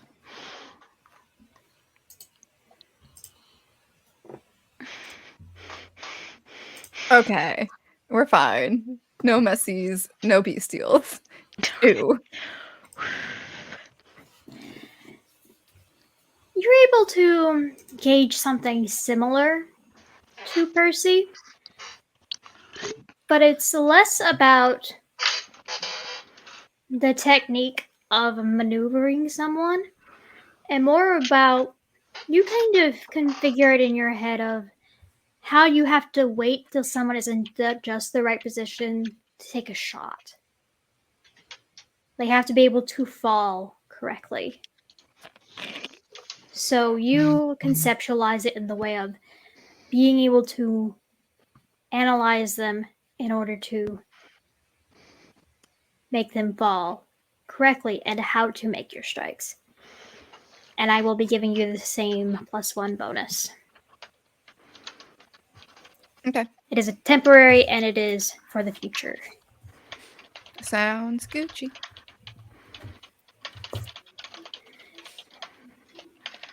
And Cal, because you are doing all this with brute strength, you are realizing that there is a technique to brute force. That there are holes in finesse because finesse is efficient. And efficiency is always a delicate system. So if you can burst through holes like a Kool-Aid man, you can break delicate systems.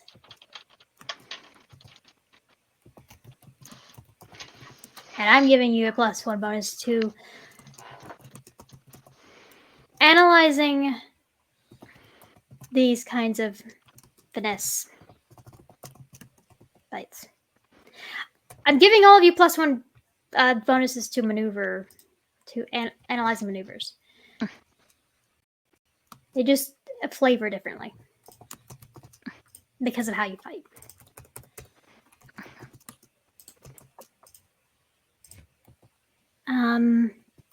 Percy and Louisa. Louisa, you went by 1. Okay. So when our blades are connected, I feel they would have kind of been like in a bit of like a struggle. And remembering something Luke said earlier in the session, Songbird is going to flip her cane in her other end and hook Percy's leg to knock her down. Excellent.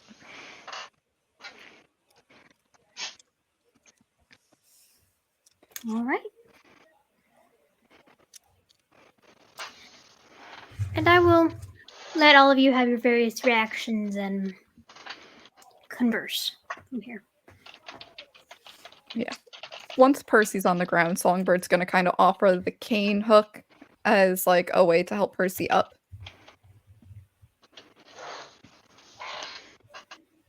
I think Percy. Let's see. Let's see. Accept the help.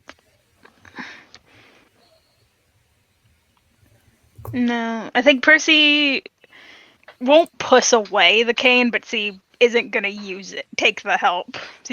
She'll get up on her own, but she'll still offer a. You did good again. You fight well. You do too. And you're a really good teacher, Spada.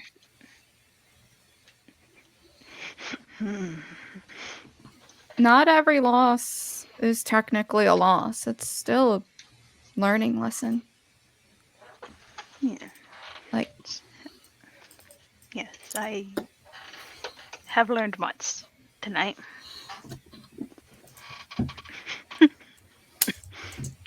You fight good. Yeah, that's basically Percy. That's basically what Percy just said.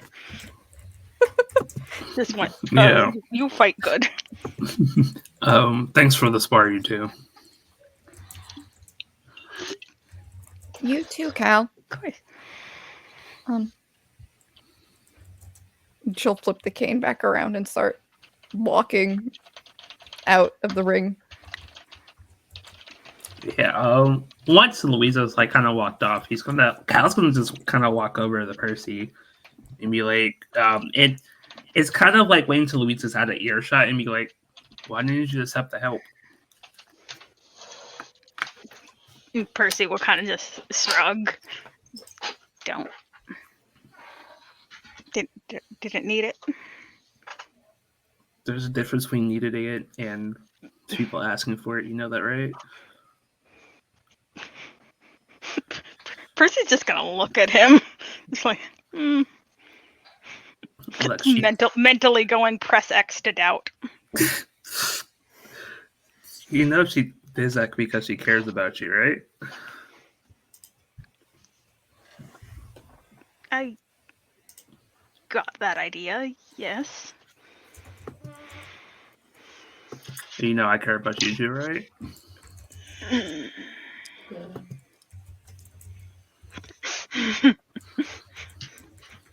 Hit her with the feels.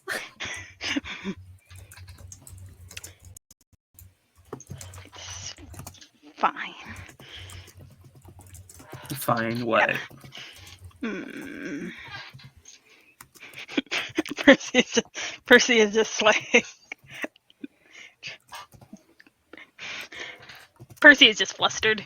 Percy is just flustered. He's just no. I do not accept these feelings. Yeah, Kyle's gonna take like their fist and put it to Percy's chest. I mean, if you want, I can beat it into you if it makes you feel better. Yeah. Grasping at those straws. You also fought well. You did And I too. learned a lot from you. Learned a lot from you too. You're a good fighter. I'm glad to have you as a friend. Thank you. Good. He'll then gently touch his shoulder. See, you're getting it. He walks away. The friendship into her. The friendship into the vent room. Okay. Louisa, Yes. are you heading back to where you set your things down? Yeah, she's a little hurt that Percy didn't accept the help, thinking that they were starting to bond a little bit, but also like gets the Ventru pride thing, so she's gonna attempt to mask it. I'm not gonna roll because that pool is so low. Actually, it's not that bad. It's not as low as I thought. Never mind. I will roll to mask it if you need me to. If you want to mask, you're welcome to mask. And make sure roll your composure plus your subterfuge. Oh, that's even better.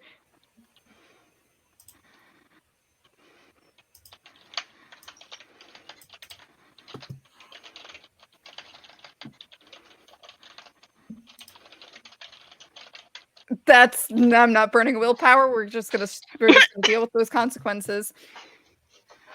I don't want to burn another willpower because I'll be at 4 spent. Join the 4 spent willpower club. I only have 5 willpower total. I ain't spending any more. So do I. Lucas spent 6 today. I've spent all but 1. I am Icarus. And you've flown too close to the sun. I willpowered too close to the sun.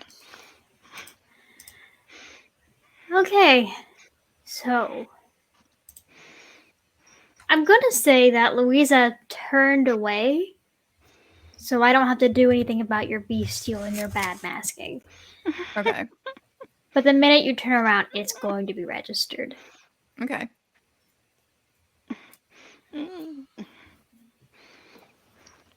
Yeah, she is just kind of heading off to where her bag is and then going to go sit down and just think about that. Do you check your phone? Yeah, she's gonna check her phones. You would see a text message from your mom from about an hour ago that says, "Call me. It's important."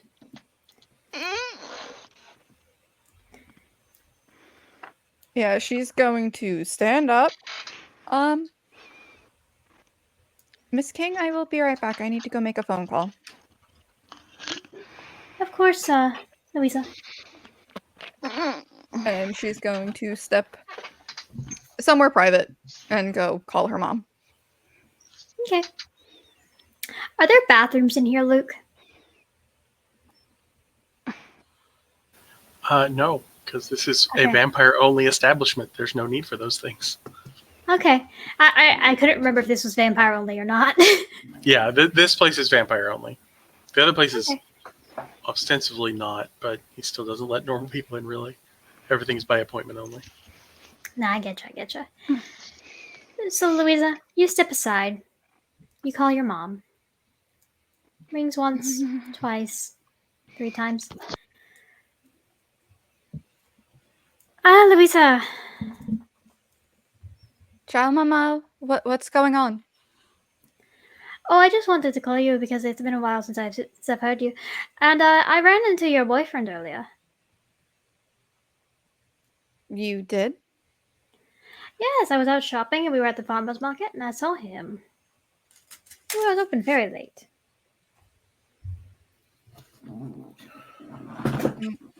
Was that the emergency? Yes, because he mentioned you. I thought you had broken up. I never said that. I said it was complicated. Louisa, Yes, Mama.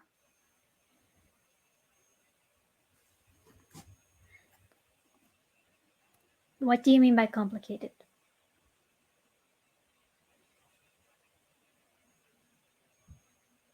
We're still technically together. We're just doing the distance thing, and it's just gotten complicated.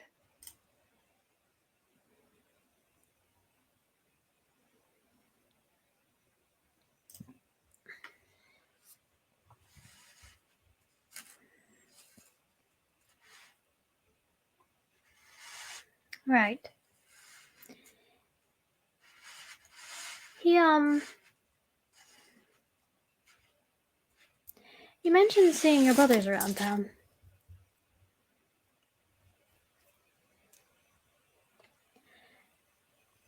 I He do not take threats to family very lightly, Louisa. I know you don't, Mama. Is your boyfriend aware of this?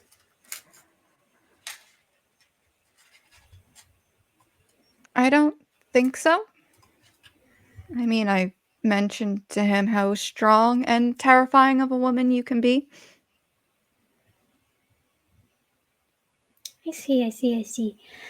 All right. But Well, I will just have to carry my gun with me next time I go out. Should be an interesting time. But, now that I have you on the phone, how are you doing? What are you doing? I'm doing good. Currently we're out doing a team building exercise with a couple of friends, hanging out. He's not there, is he? No, he's not here. He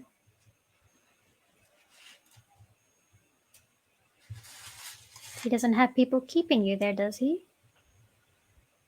No, he doesn't have anyone keeping me here. I'm going to need you to roll me a manipulation plus subterfuge. I figured as much. All right, where are you? Box of Doom.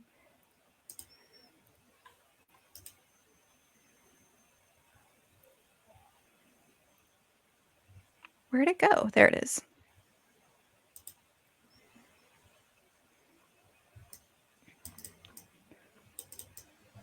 Also, did you mean to say brothers? Or just brother because of the backstory reasons? That threw Katie off for a second. I said what I said. Oh. Oh no. Manipulation and subterfuge. Mm-hmm.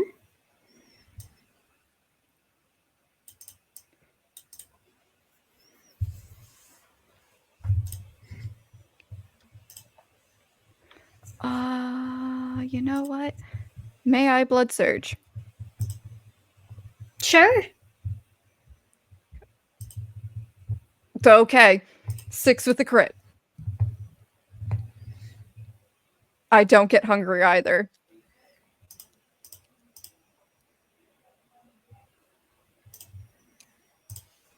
Okay.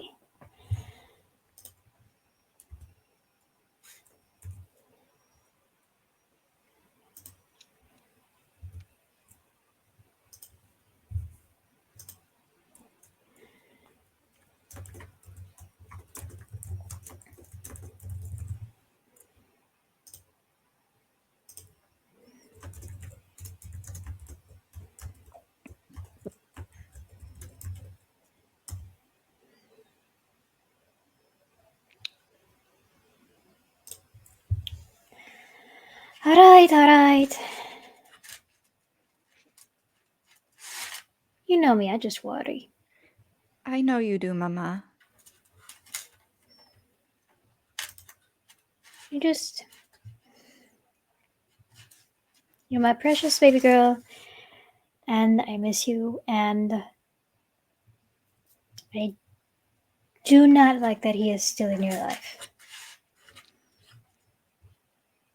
I know I you don't, know Mama. that you think he is a good man, that he is better, that he is someone good for you. And I don't want you to have to learn the same lessons that I did. You deserve better than that. I know, Mama. And I'm working on getting better. I was talking to Zio about that the other night.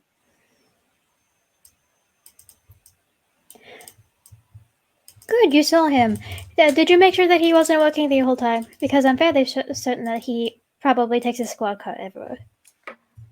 I didn't see his squad car, but he was very much in work mode, even though I thought it was going to be a casual dinner. You kind of hear her suck her teeth, and you can almost visualize her rolling her eyes on the other end of the line. Yep. And there are a couple of very choice Italian things that are said. Mhm. Kind of under her breath, kind of loud enough for you to hear. You can't really tell. And she will sigh. All right, all right. Well, I'm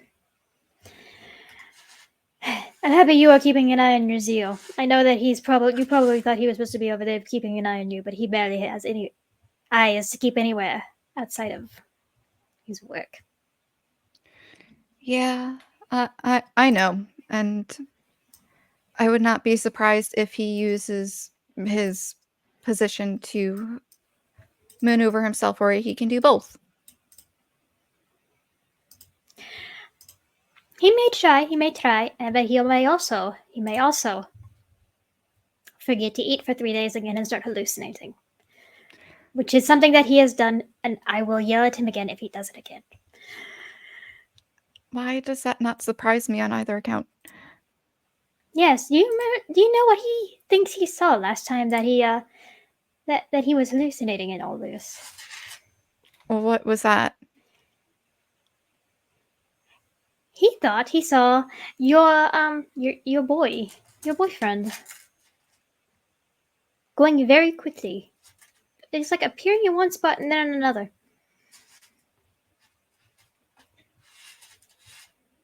Did he now? He did. He was swore up and down that he was just teleporting. She kind of just mumbles to herself.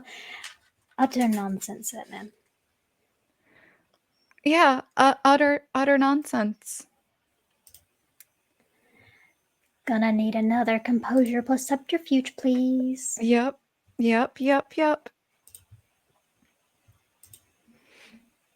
I'm gonna blood surge again.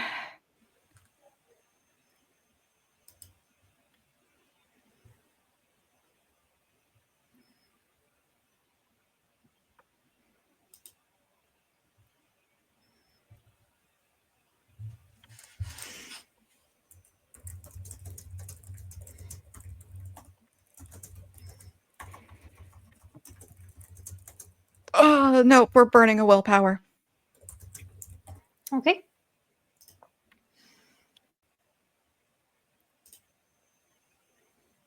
Okay.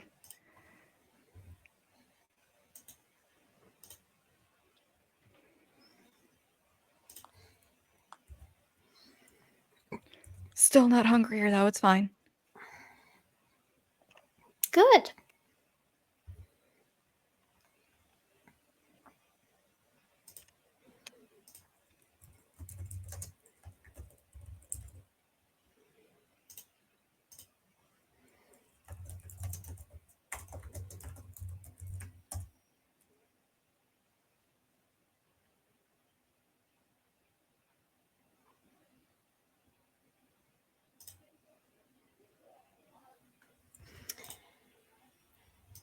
Defender wins. So, you'll hear her sigh again. I know it's the things that a lack of sleep and a lack of food will do to you. Just make sure he is eating. I will. I'll regularly meet up with him and make sure he's eating and hydrating and resting. Good. And you make sure you're eating and resting too, and getting plenty of sun. I know that you have gone onto this whole nocturnal schedule with your friends, but it is not healthy. Okay, Mama. Hey, I hear that sarcasm. Sorry, Mama. I will do my best to stay healthy. Good. It was good to hear from you. You should call me more often. I know I should, and I'm sorry. I'll do it more often. Once a week? On my nights off? I would appreciate that, yes. I'll try to video call in so we can see all the little ones too. Yes, and you should also make sure to visit for the holidays. I know you are busy and you have your job, but we still have Christmas, still have Thanksgiving. I will do my best. Good. I love you. I love you too, Mama.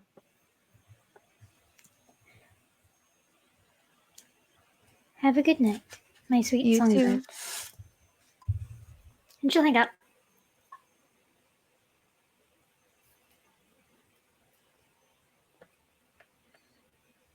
She's gonna be kind of confused on the nickname, but is gonna hang up and masking this and now concerned, like not masking any of this and is now concerned, is gonna hobble back to her bag and just sit quietly. Okay.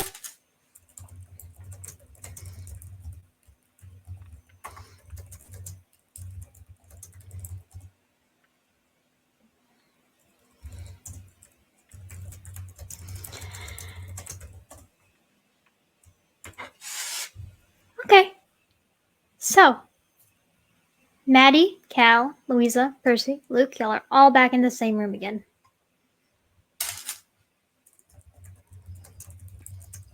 Cool. Maddie is totally not reading what she can on Luke's body. I am sending you songbirds now. I apologize. I'm trying to make it less Appreciate icky because Luca.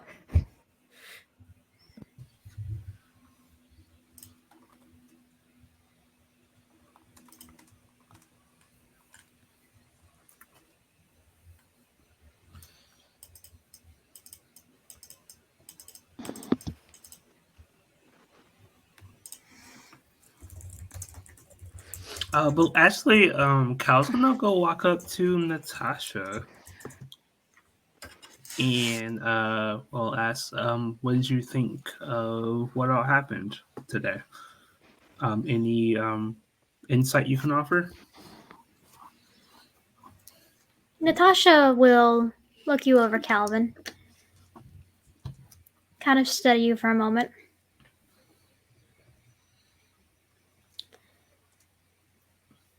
There is some insight that I can offer. But first,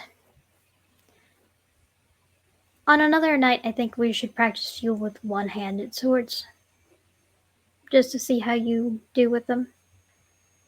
Because I know that it can be a little awkward, but you have to work on your alacrity in order for it to get better. Understood. But you are very skilled. You're very good at it. but everyone can do with improvement. I would like to have the chance to train with you in sometime in the future. We can do that.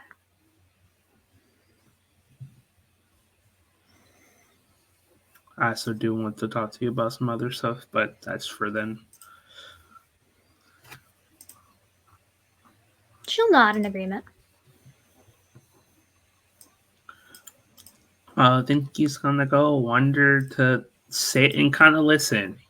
He's not really talking much more than that.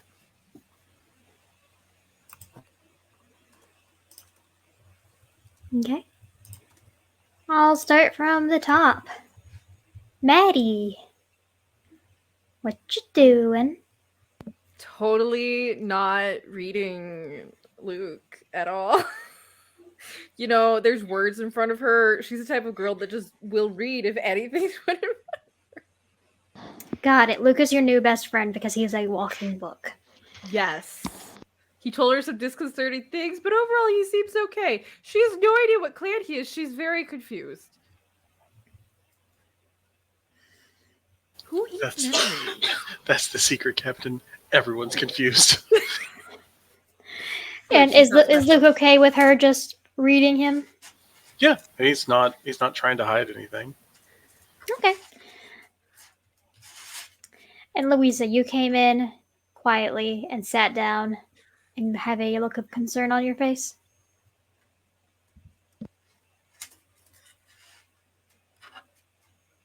You're muted. I thought I unmuted. My bad. Yeah, she is not hiding the fact that that phone call brought up more concern than she thought it was going to. And is just going to kind of do the nervous leg twitch that the neurospicy sometimes have as she's just sitting there quietly, like processing that entire conversation. Okay. Percy. Yes. What you doing? I think now that the excitement and adrenaline of sparring is starting to wear off, she's a little bit shaken by that little delve into memories and thinking about those walls. She's a little lost in thought, so she's just gonna walk over to Melano and perch against the wall and start petting Melano.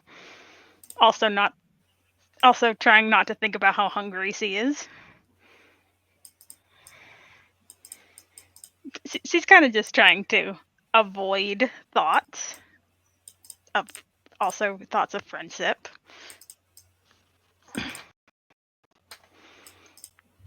Be like, no, we don't need to think right now. We don't need this. That's not a thing we need to do. We just pet Melano. And we just enjoy that. Percy. Mm-hmm.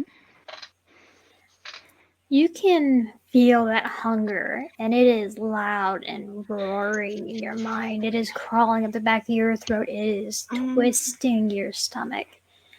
And you are sitting next to your dog. No. And while normally you wouldn't find animal blood appealing in the least, there is a desperation to your hunger right now. It is very hard to think about anything else without it just turning around back to hunger, feeding, hunting.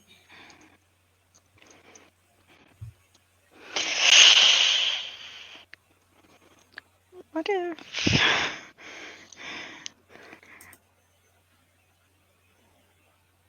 if I just you know what? I don't like that. What if I just tell Melano? What do I have? What do I have? Can I find something that I can, I don't know, maybe throw and have Melano go fetch something and get away from Melano. Because I don't like that. I don't like those feelings, and I want to get away from my dog now. I don't want to risk Melano. Okay. Percy doesn't want to risk. Melano is well trained enough. If you just say go over there, your dog will go over there. Yes, he's gonna do that then, and just kind of get up and I don't know. We're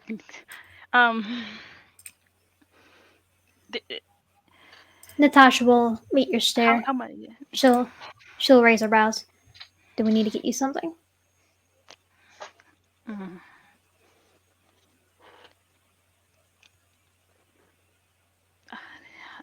Hunt. So kind of. I guess so kind of cautiously approach and in a lowered tone of voice, is a hunt would be nice. All right. She will look over to Maddie, Songbird, and Cal. Do any of the rest of you need to hunt?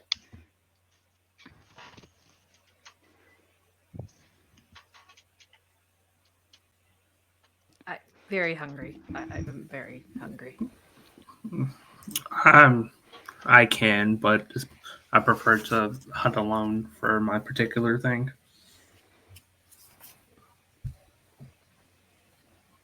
She was addressing you too, Louisa.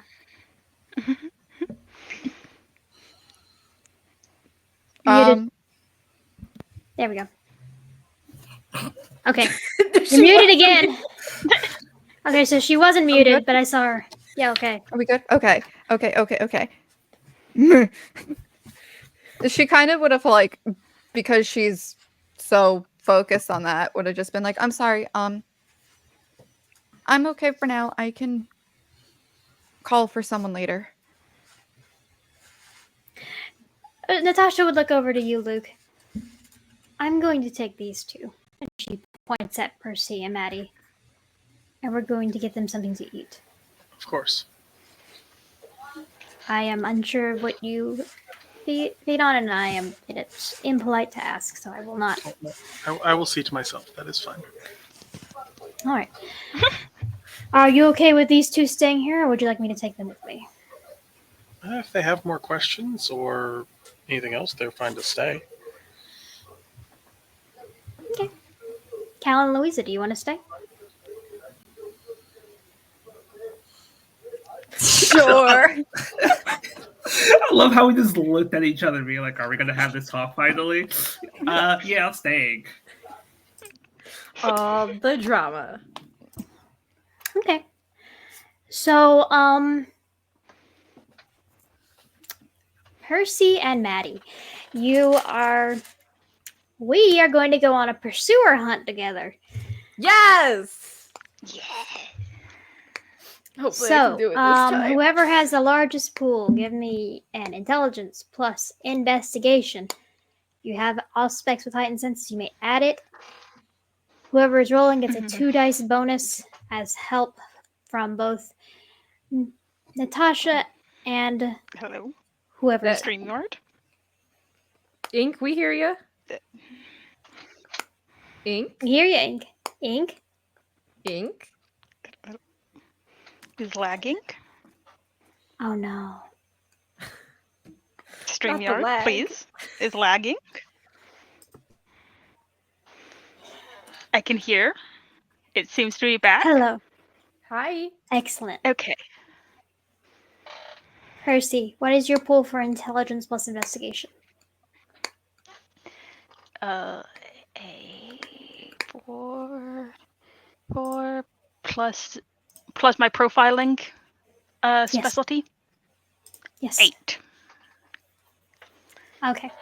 So do we want Maddie to roll this? I do have one more die. I can roll. You're both Right. rolling at Hunger 4. If I You get are an allowed assist, to take half. that's true. If I get an assist dice from Percy, that would be a 5 from taking Yeah, half. I don't. I only have 1 willpower, so if I have to roll, I might just. I have 3 willpower left, so Both of you are going to have to roll hunger frenzies anyway. that's true. Yeah. So you're welcome to take half. Let's take half. Yeah, let's. So, do I get assistance die from Percy because we're both hunting? You get assistance dice from Percy and you get assistance die from Natasha. Okay, so that's 11. If I take half, that's 5. Okay. You will be able to meet the difficulty, and you will be able to meet the difficulty of finding Percy's specific type, Oh, good. which you know. Yes. Needs Okay. Yeah, let's not have another situation where I eat. All right. Give me your hunger frenzy rolls. Your remaining willpower plus a third of your humanity, which is 2. All right, that's 5 dice for me. Da, da, da, da. Roll the dice. Roll the dice. I got 1. Oh,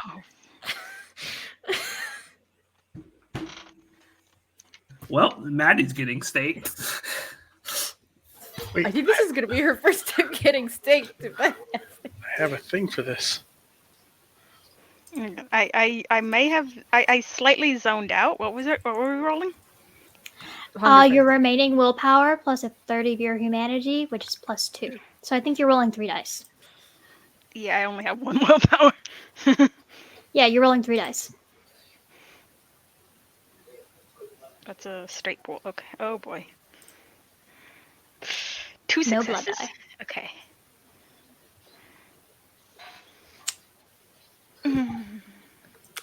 Okay.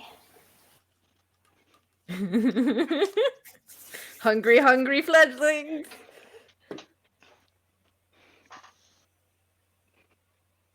And we're going to fade to black on that. Oh. Oh no. Cal and Louisa, you said you wanted a conversation. Is Katie back? Because they had step away Oh, for did a Kato second. leave? She had to take that step away for a hot second. Oh, I didn't know that. Well, Luke is also there, and he's also at Hunger 4. Would you like to talk to Hungry Magar? Not really. I'm very scared of him. Look, I am mostly in control. Sorry, I'm I back. got 2 willpower still. We're good. Heard one thing and thought it might have been the septic punk. Okay. But I am. So y'all still have a bit of time left in session.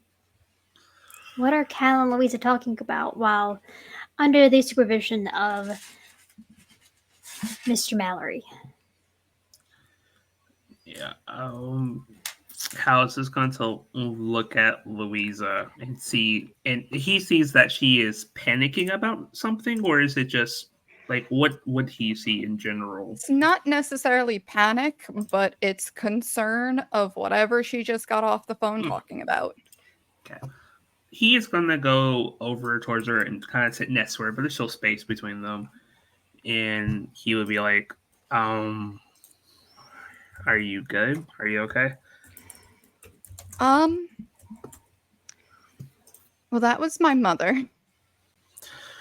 Oh. That's ringing panic bells in my head. Is everything okay? I don't know. Oh, that's worse. Okay. It's very complicated. Oh, okay. Do you want to talk about it or talk about something else?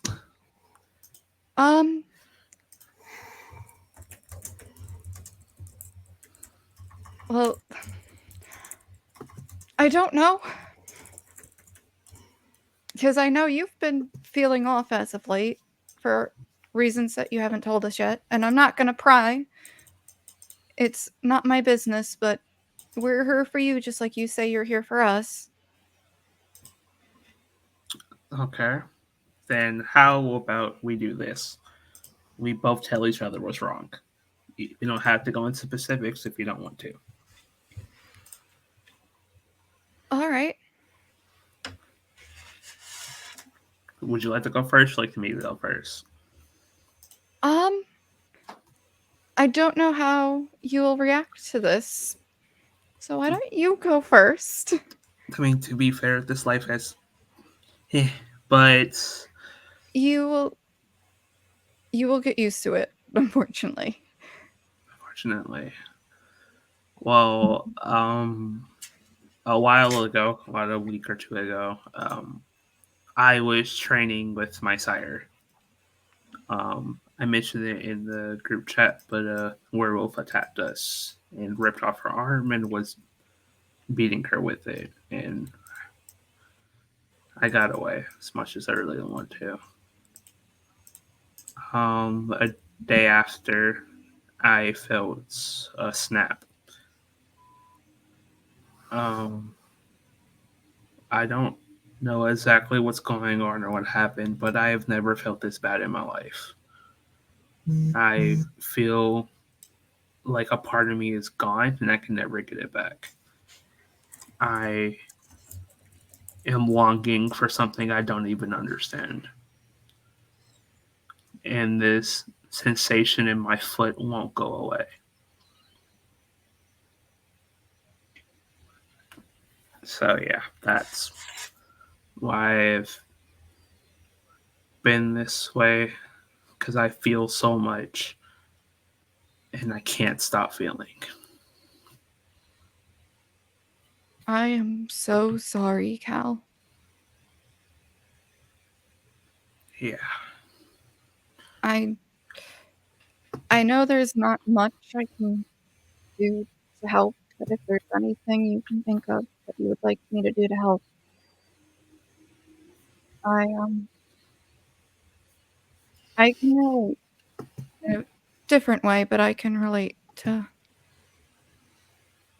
that. Well, how about you tell me what's going on with you, and hopefully I can get my mind off of everything. So, you know how when we all met, I was introduced with two sires? Mm-hmm. They're technically my brood mates. Oh, they're okay. We I thought all one of them was. No, we all share a sire. Okay. They're in charge of my accounting. And, well, my mom called because, well, she thinks my actual sire is my boyfriend. And that is a very complicated relationship, and I'm not going to go into those details right now, but she said when he spoke to her, he mentioned my brothers. Okay. And, well, one of my brothers died, and she also referred to me as the name I go by when I work. She never calls me Songbird. Oh. S- Does does that mean that he messed with her in some way? I don't know. She also said that my uncle has, in the past, due to not eating and taking care of himself while on the job, he has seen my sire move really fast like he can teleport. Well, boyfriend, she referred to him as. They don't know the truth. Okay. Oh, I understand the concern. And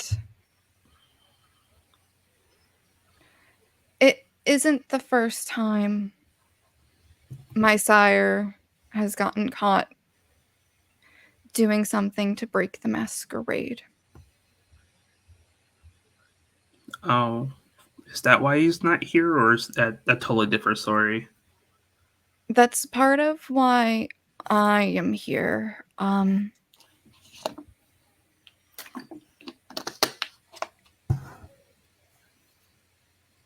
Let's just say, even if it was an accident, the apple doesn't fall far from the tree.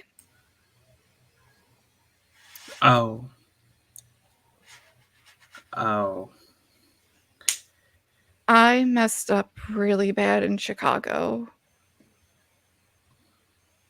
And I'm not allowed back there. Gotcha. Okay. Seems you've been through a lot. You have to learn quick when you want to survive the way we have to. Yeah, I've been finding that out the hard way. Yeah. So, okay. Do we also want to talk about whatever tension we had after the fight with the white? I guess.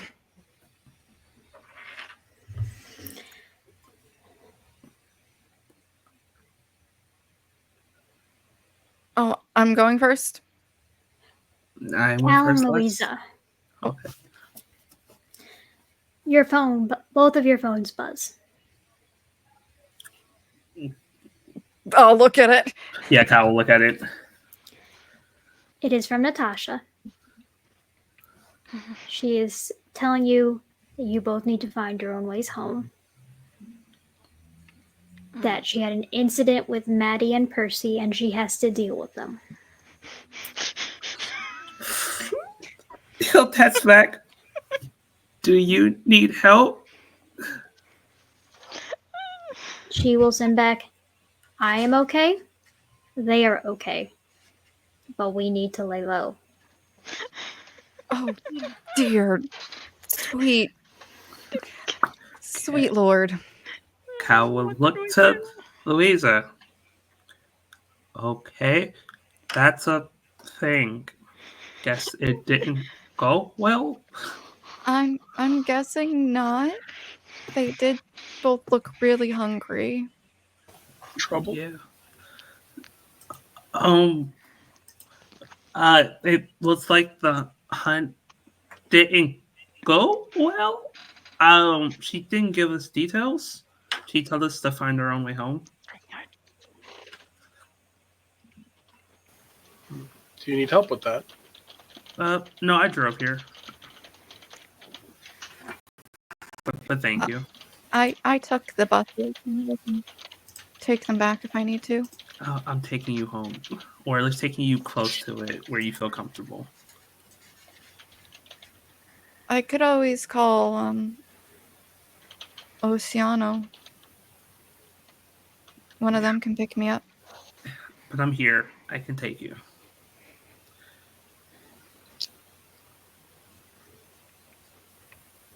All right. But I guess the tension between us or something, or I guess that's a later conversation.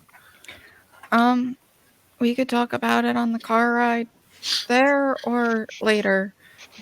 He could do it in the car. I guess we'll be more private to figure out this. Okay. I know the answer is probably no, or I guess the answer is probably yes. Percy took the dog with him. They didn't leave the dog here while you guys went hunting, correct? The dog went with them. The dog went with them. I figured as much, but I'm like everyone leaves and Luke is just like, there's a dog here.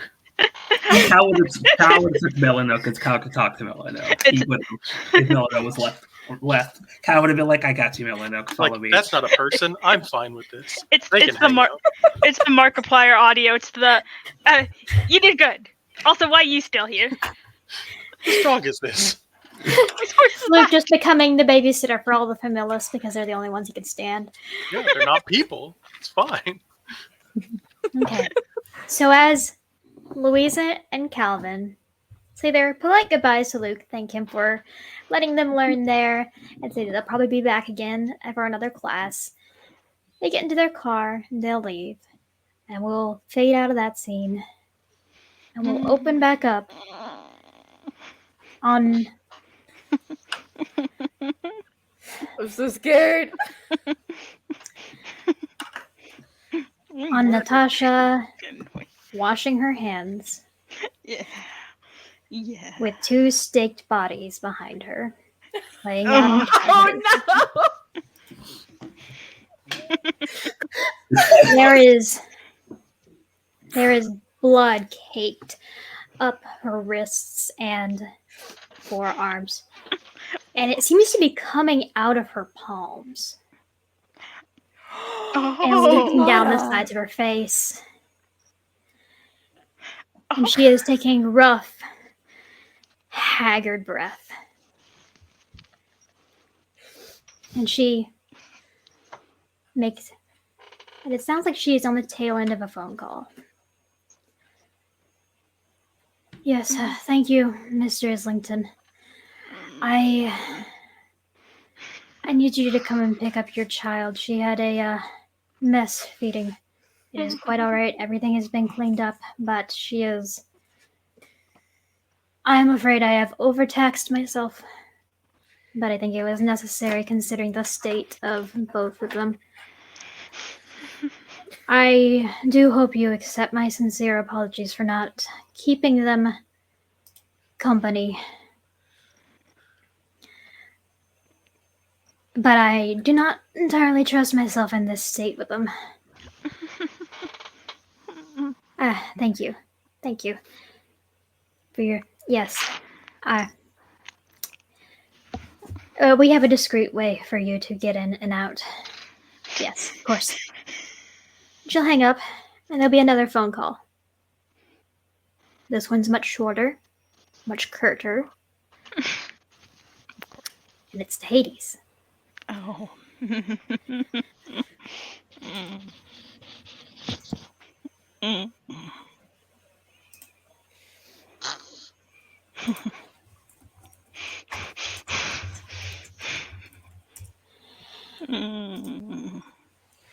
She would give him very similar message. And then she would leave both of you in this very discreet, very enclosed location and make her way into her rather hidden haven and brace herself over the sink, her fingers cracking into the porcelain of it and her forehead pressed against the mirror. And she will start reaching for her face and pulling at it, clawing, and she will pull back what seems to be latex. Oh. It's almost it's prosthetic. As she pulls down the fake skin from her face, you would see a third eye openly leaping on her forehead and running blood down the sides of her face and down her neck.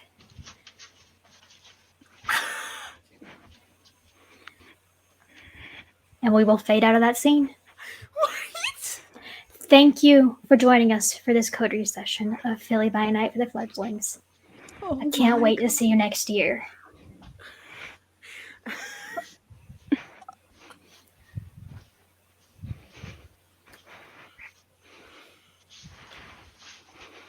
Everyone say goodbye.